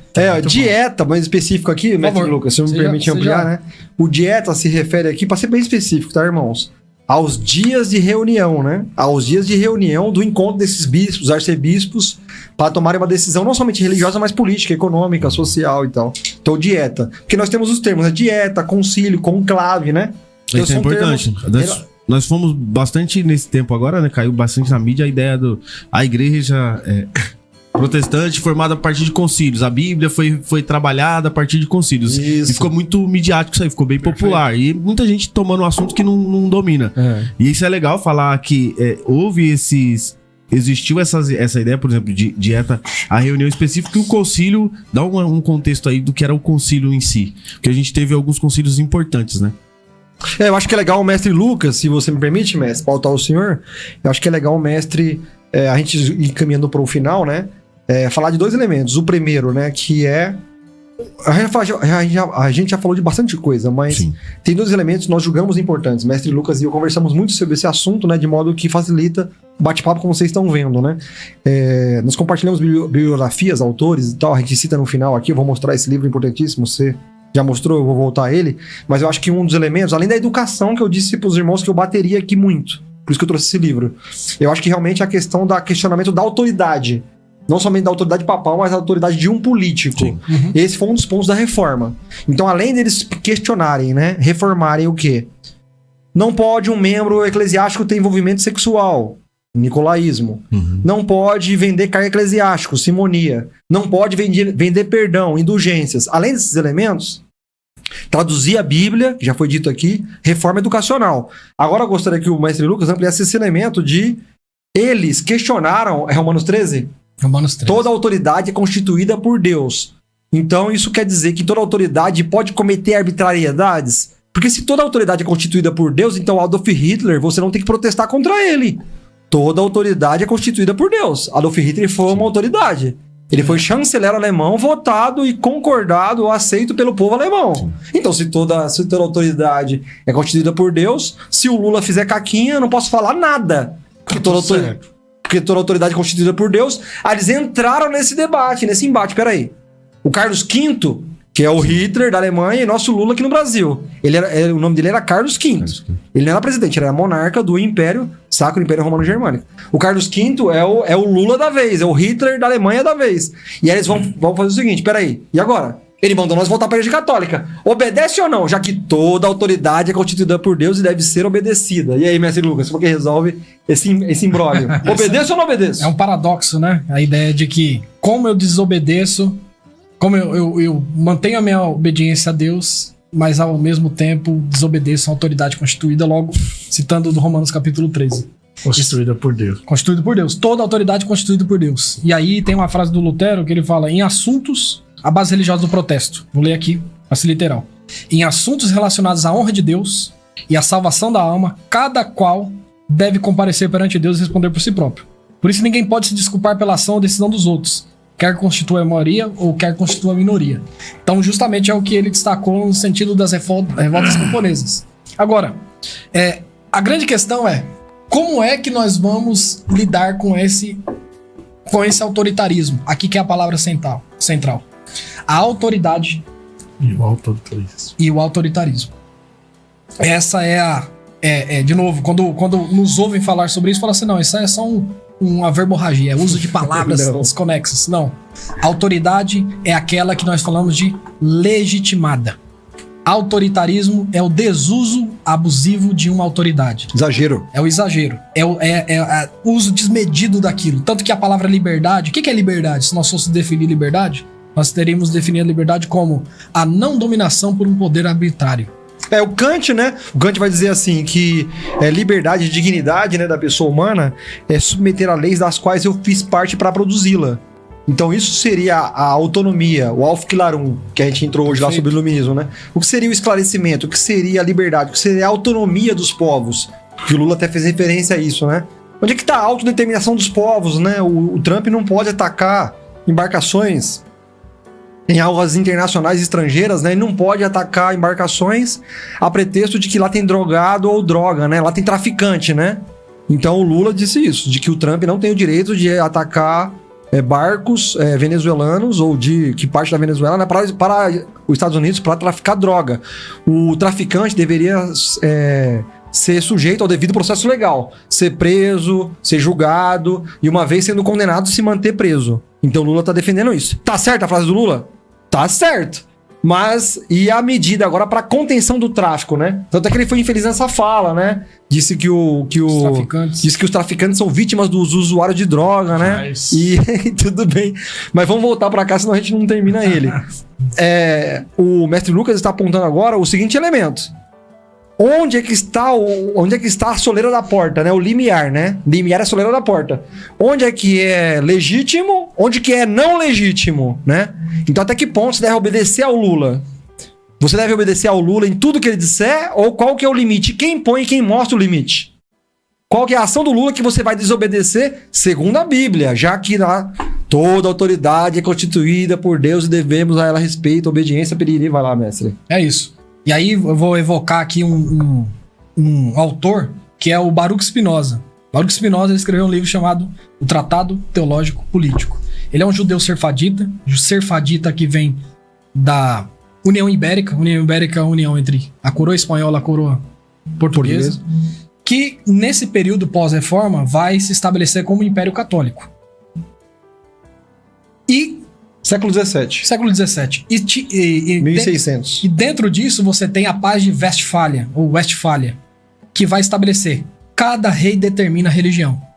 Cujus regius religio. Esse é o termo. Em latim. Cada rei governa, decide a religião. Estabelece. Quer ser protestante? Sai fora da Portugal. Quando se estabelece a coroa ibérica, você tem a expulsão dos judeus. O Baruch Spinoza vai para onde? Os Países Baixos, que hoje uma dos países é a Holanda. E ele vai escrever o Tratado Teológico Político. Justamente ele vai fazer o quê? Uma declaração nessa soleira, nessa linha tênue entre autoridade e autoritarismo, entre o abuso da autoridade teológica para fins políticos. Então nós chegamos aqui num ponto atual. O protestante, ele tem um espírito crítico. E aqui eu quero levantar uma questão muito interessante para os nossos ouvintes e quem vai nos assistir. Você tem um espírito do protestante. O protestante tem um espírito reflexivo crítico, que é o espírito de questionamento de autoridade. Analisar, verificar. Ele verifica. Ano que vem nós estaremos em um pleito eleitoral. E nós temos que ter essa capacidade reflexiva para que nós não sejamos mais manipulados por autoritarismos que manipulam, usam a autoridade teológica para fins políticos. Aqui que está a questão. Toda tentativa, seja de governos, instituições, reis, que queiram estabelecer, mobilizar as escrituras para fins políticos, movendo o autoritarismo, deve ser rejeitada. Esse é o movimento dos protestantes. É o movimento de que, muito embora toda autoridade legitimada seja por Deus, ela perde sua legitimidade quando ela para de ser ministro de Deus. Romanos 13:4. Ela não é mais o diácono, essa é a palavra que aparece lá. Não é mais ministra de Deus. Ela não está mais sobre a autoridade de Deus, porque ela saiu. Ela está usando a sua autoridade para oprimir, para suplantar. Se o senhor me permite? Por favor. Então, veja bem, o que está acontecendo para ficar claro para o telespectador. Você não é obrigado a ter essa velocidade e tal, porque a nossa cabeça, infelizmente, tá, gente? Nós somos forçados a isso. Na USP, na Unifesp, que é a Federal de São Paulo, né? No Mackenzie, agora no Direito, nós somos forçados a ter um raciocínio rápido. Então acaba que às vezes até cansa o telespectador, ou quem tá ouvindo a gente. Veja bem, 1517, quero reformar minha igreja, não deu certo, sou expulso dela, tem que fingir de morto, traduz a Bíblia. Aí o Carlos V deu liberdade de culto aos protestantes. Só que o Papa ficou enchendo as paciências do Carlos V tanto, e não é o Papa que legitima o monarca? É o Papa que unge um rei a rei, é o modelo davinítico, de Samuel ungindo Davi. Então, quando o Papa unge um rei a rei, o poder do monarca está dependendo do poder do Papa. Então, se ele ficar questionando o Papa, ele está questionando ele mesmo, ele está esvaziando o poder dele. Então, de tanto que os bispos, arcebispos e o Papa, né, encheu as paciências do Carlos V, ele falou assim: protestantes, eu tinha dado liberdade de culto para vocês, mas voltem para a católica. Aí o mestre acabou de falar aqui, peraí. Mas então agora eu obedeço o Carlos V ou não? Já que a Bíblia manda obedecer à autoridade constituída por Deus. Tentando adicionar a brilhante fala do mestre Lucas, eles vão dizer assim, ó. E isso está no livro de cabeceira dele, agora que virou livro de cabeceira, que é Fundações do Pensamento Político Moderno, de Kent Skinner. Eu fiquei torcendo pra ele falar. Mas é muita coisa pra falar. Eles vão dizer assim, ó. Quem vão dizer? Os luteranos. Peraí.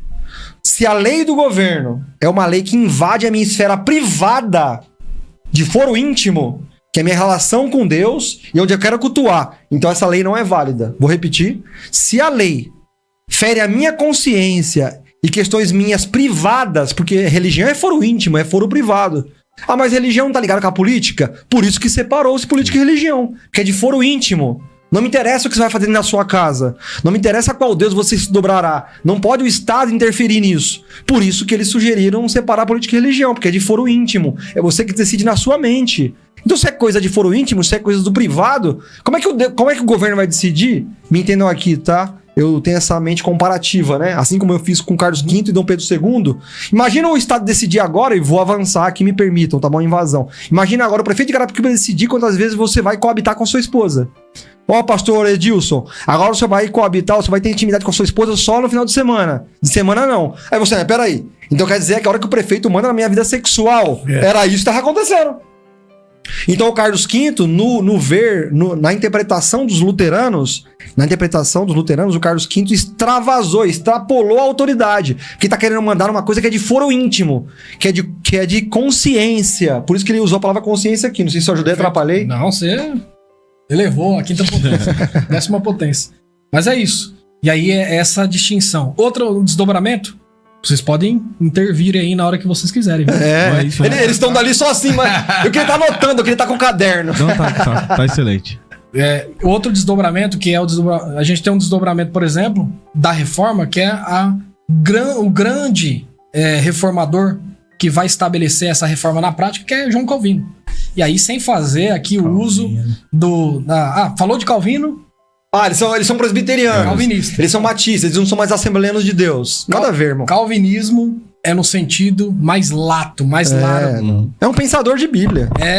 A gente chama de calvinismo não no sentido teológico. Aqui não nos importa o sentido teológico. É predestinação. Sentido filosófico. Sim. Né? Sentido que o calvinismo elevou a ideia de trabalho, por exemplo. A Ética Protestante e o Espírito do Capitalismo, que o Max Weber escreveu esse livro. Todo protestante tinha que ler esse livro. A Reforma Protestante e o Espírito do Capitalismo. Está relacionado. Ele vai escrever esse livro justamente para colocar no lugar um desdobramento da reforma, o trabalho. O como trabalhar para a glória de Deus. Muito bom você registrar isso. Como trabalhar para a glória. Então, se você me permite. Então, o mestre Lucas está adicionando elementos. Então, nicolaísmo, simonia e indulgências. Todo mundo tem o direito de ler a Bíblia, traduziu a Bíblia e questionaram agora o poder temporal sobre o poder, sobre a esfera privada, a esfera íntima, que é a religião. Agora ele está adicionando outro elemento. Qual? O que os protestantes fizeram com a noção de trabalho? Que a católica vai enfatizar muito que o trabalho é uma punição de Deus. É jardim do Éden, Adão. Agora você vai comer com o suor do seu rosto. Então a católica, em larga medida, contribuiu para a negativação do trabalho. Perfeito. Trabalho é a punição do pecado. Tá vendo, Adão? Vai ter que agora suar o rosto para comer.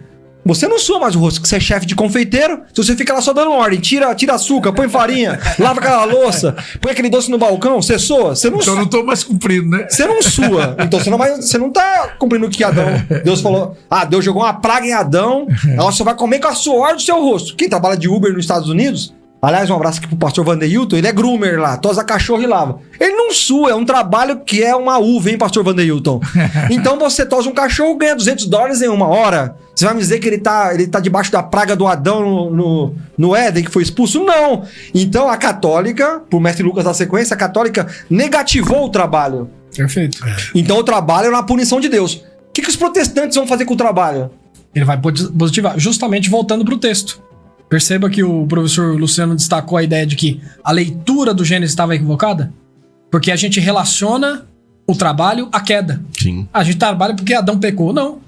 O mandato de Deus para Adão antes da queda foi o quê? Cuida e cultiva da terra. Sim. Adão já trabalhava. A igreja Botava católica nome nas coisas. botava nome, trabalhava, dificílimo. cultivava, fazia um monte de atividades, né? Então ele tinha trabalho. Daí depois veio a Eva ainda. Tô brincando. Mas trabalho. Tô brincando. Só dando uma pausa, nós temos 15 minutos Por favor. aí. 15 minutos. Gente, precisa dar uma pausa nesse podcast, né? Daqui a pouco. Não, sim. E eu gostaria de agradecer primeiro a você que ficou até agora. Então temos os 15 minutos finais, que ainda dá tempo de você compartilhar também esse link com os grupos da igreja lá, com a galera acadêmica da universidade, da escola, do cursinho.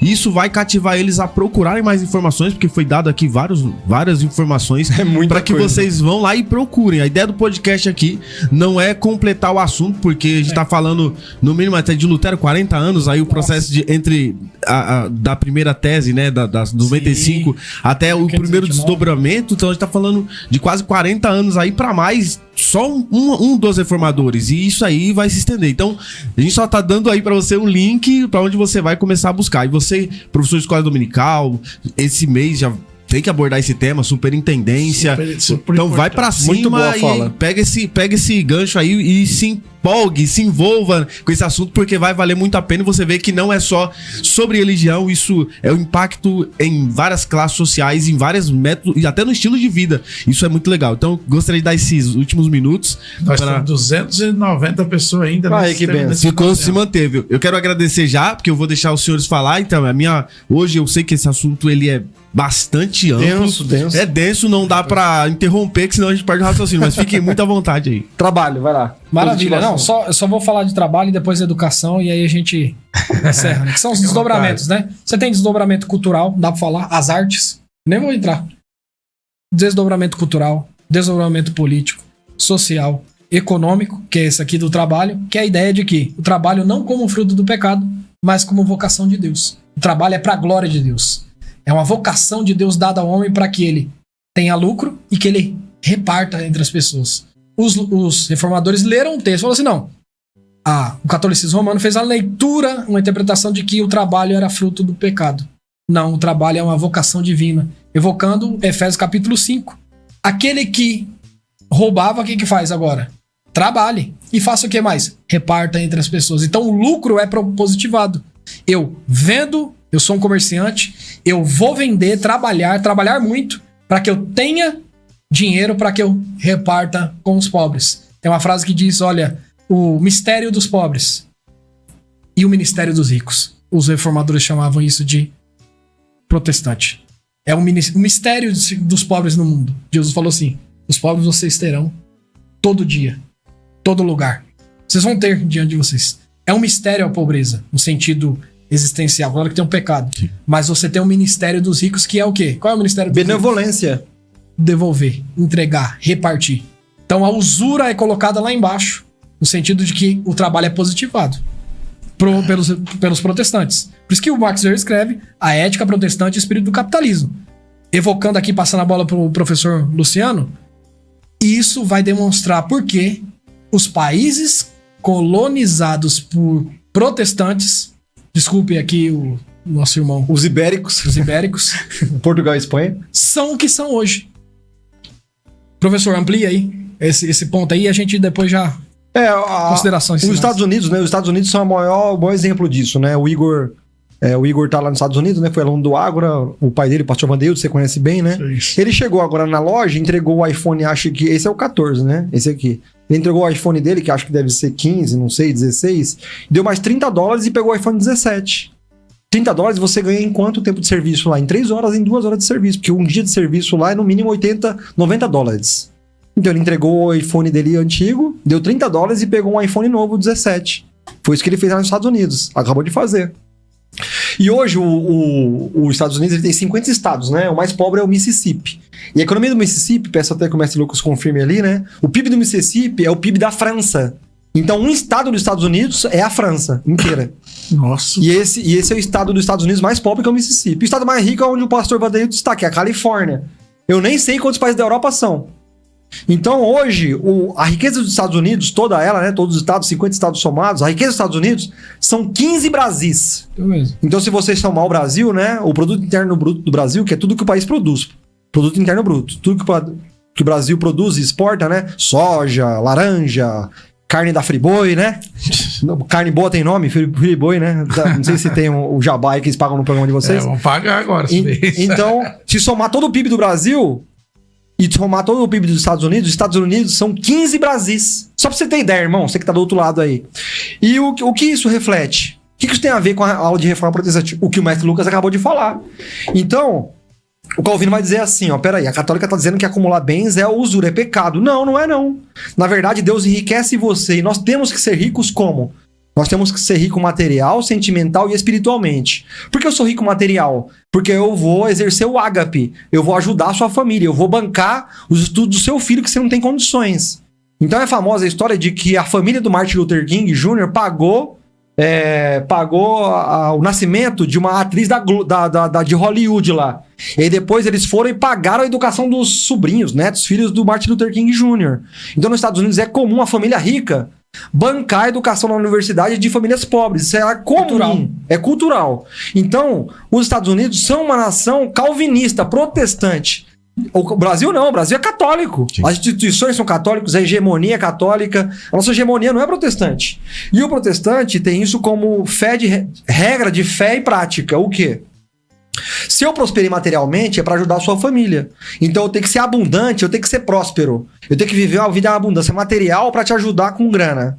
Sentimental, para quando você estiver na vala, na fossa, eu te ajudar sentimentalmente. Então eu tenho uma esposa, eu tenho 4 filhos, ou 2, ou 3, ou 1, não sei. Então eu tenho uma família próspera sentimental. E eu sou próspero sentimental, eu tenho equilíbrio, estou na minha sanidade mental, não estou precisando mais tomar remédios para dormir. E aí eu vou te ajudo a também não precisar tomar remédio. Então eu te ajudo material e sentimentalmente. E eu te ajudo espiritualmente. Então eu tô dando conta de ler a Bíblia todo dia, de orar com frequência, de jejuar com alguma frequência.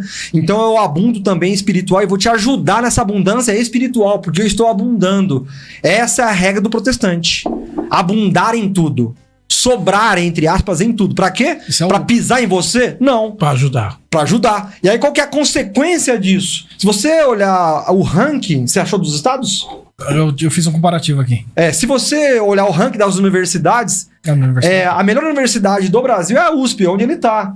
E é a melhor da América Latina, não é só a melhor do Brasil. Só que tá em 160. Do mundo. A USP no mundo tá em 160. É a melhor do Brasil e É tá a em melhor 160. do Brasil e no mundo tá em 160. É a melhor da América Latina, tá em 160. América Latina, hein? Agora eu te pergunto, quais são as 10 mais? As 10 mais. 8 tá nos Estados Unidos. Nossa. Por isso que a China não vai passar.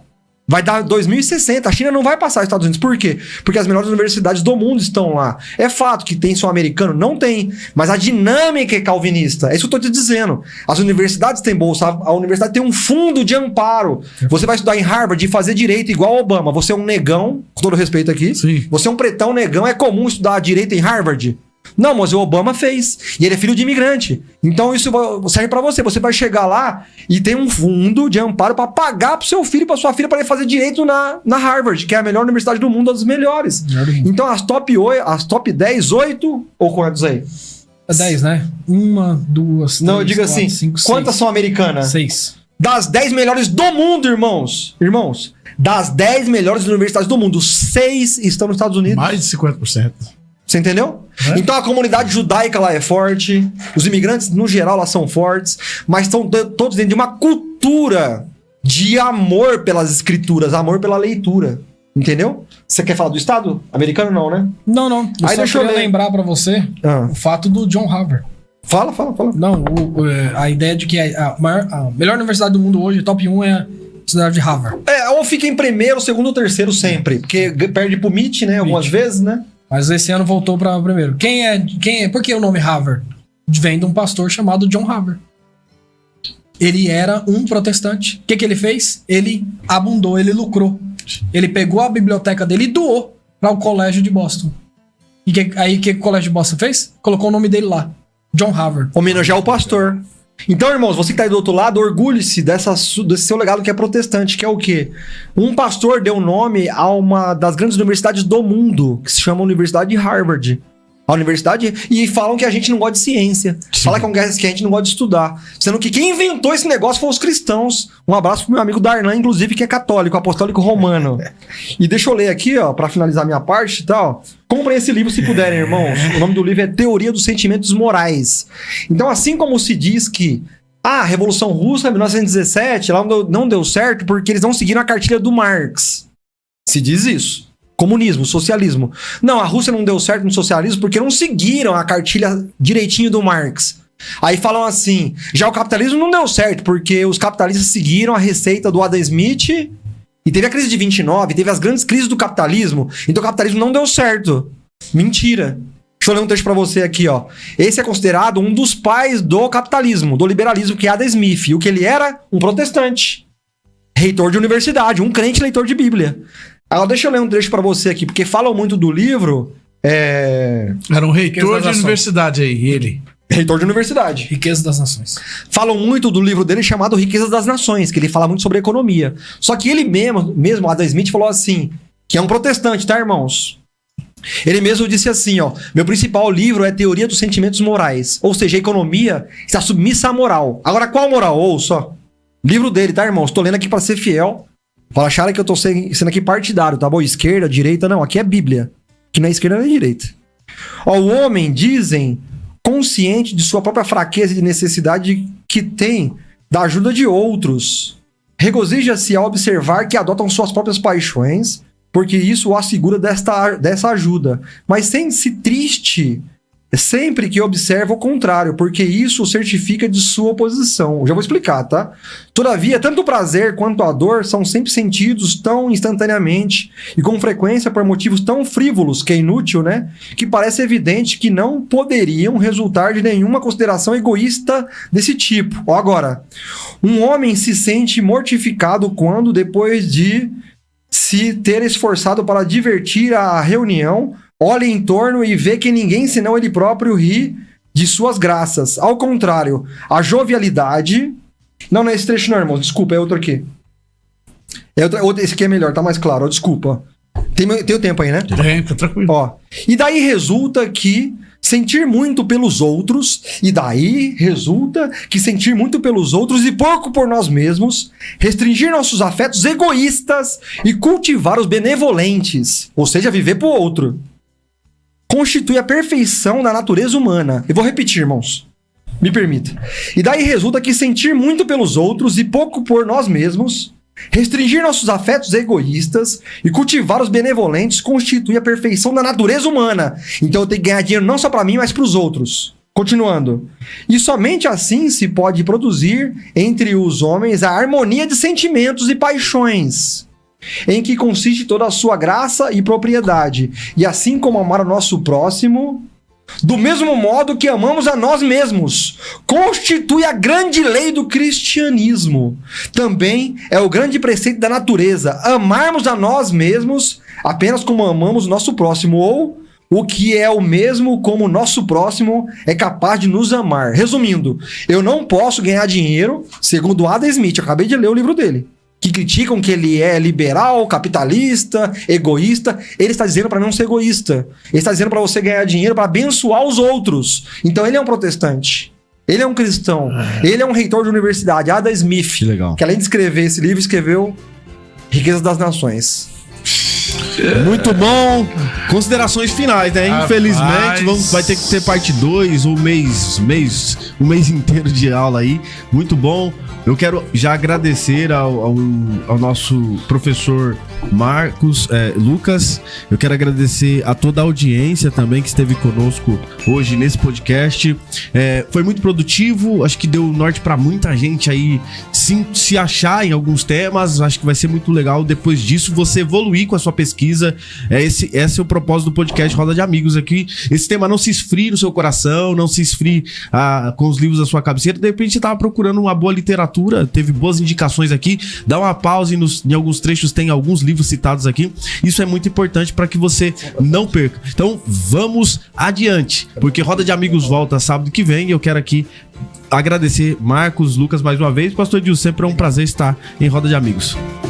Muito bom, hein? Muito bom mesmo. Nós hoje aprofundou, né? Vamos para um nível mais alto. Foi o próximo degrau, como eu gosto sempre de falar aqui. Não. E para você subir para o próximo degrau, tem que erguer o pé. Acho que erguei o pé um pouco hoje.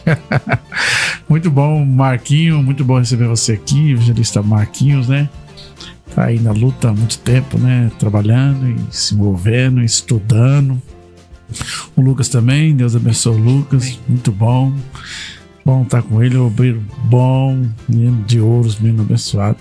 Deus abençoe vocês. Muito bom ter vocês aqui nesse sábado. Considerações finais de vocês aí. Bom, quero agradecer a minha esposa que está assistindo, também os irmãos, o pastor Davi, enfim, toda a audiência, e convidar você para participar também do nosso curso de teologia. A gente fala que sola escritura não é fazer teologia só com a Bíblia. Os irmãos tomam um susto, né? Dá pra fazer teologia só com a Bíblia? Não dá. A gente faz teologia com a tradição, com a comunidade, com os comentários. Somente escritura não é somente a Bíblia, é a Bíblia como primeiro lugar. Então eu queria convidar vocês para participarem dos nossos cursos de teologia e aprenderem mais da palavra.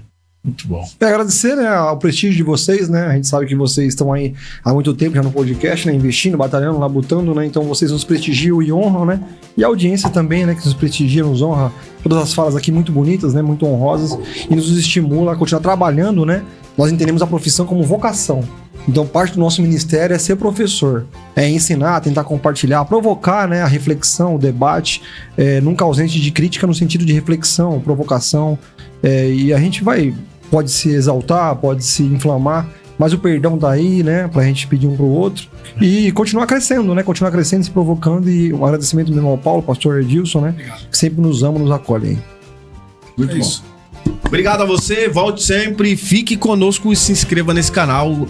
Se Deus assim abençoar, sábado que vem estamos juntos. Maravilha! Boa? Fechou?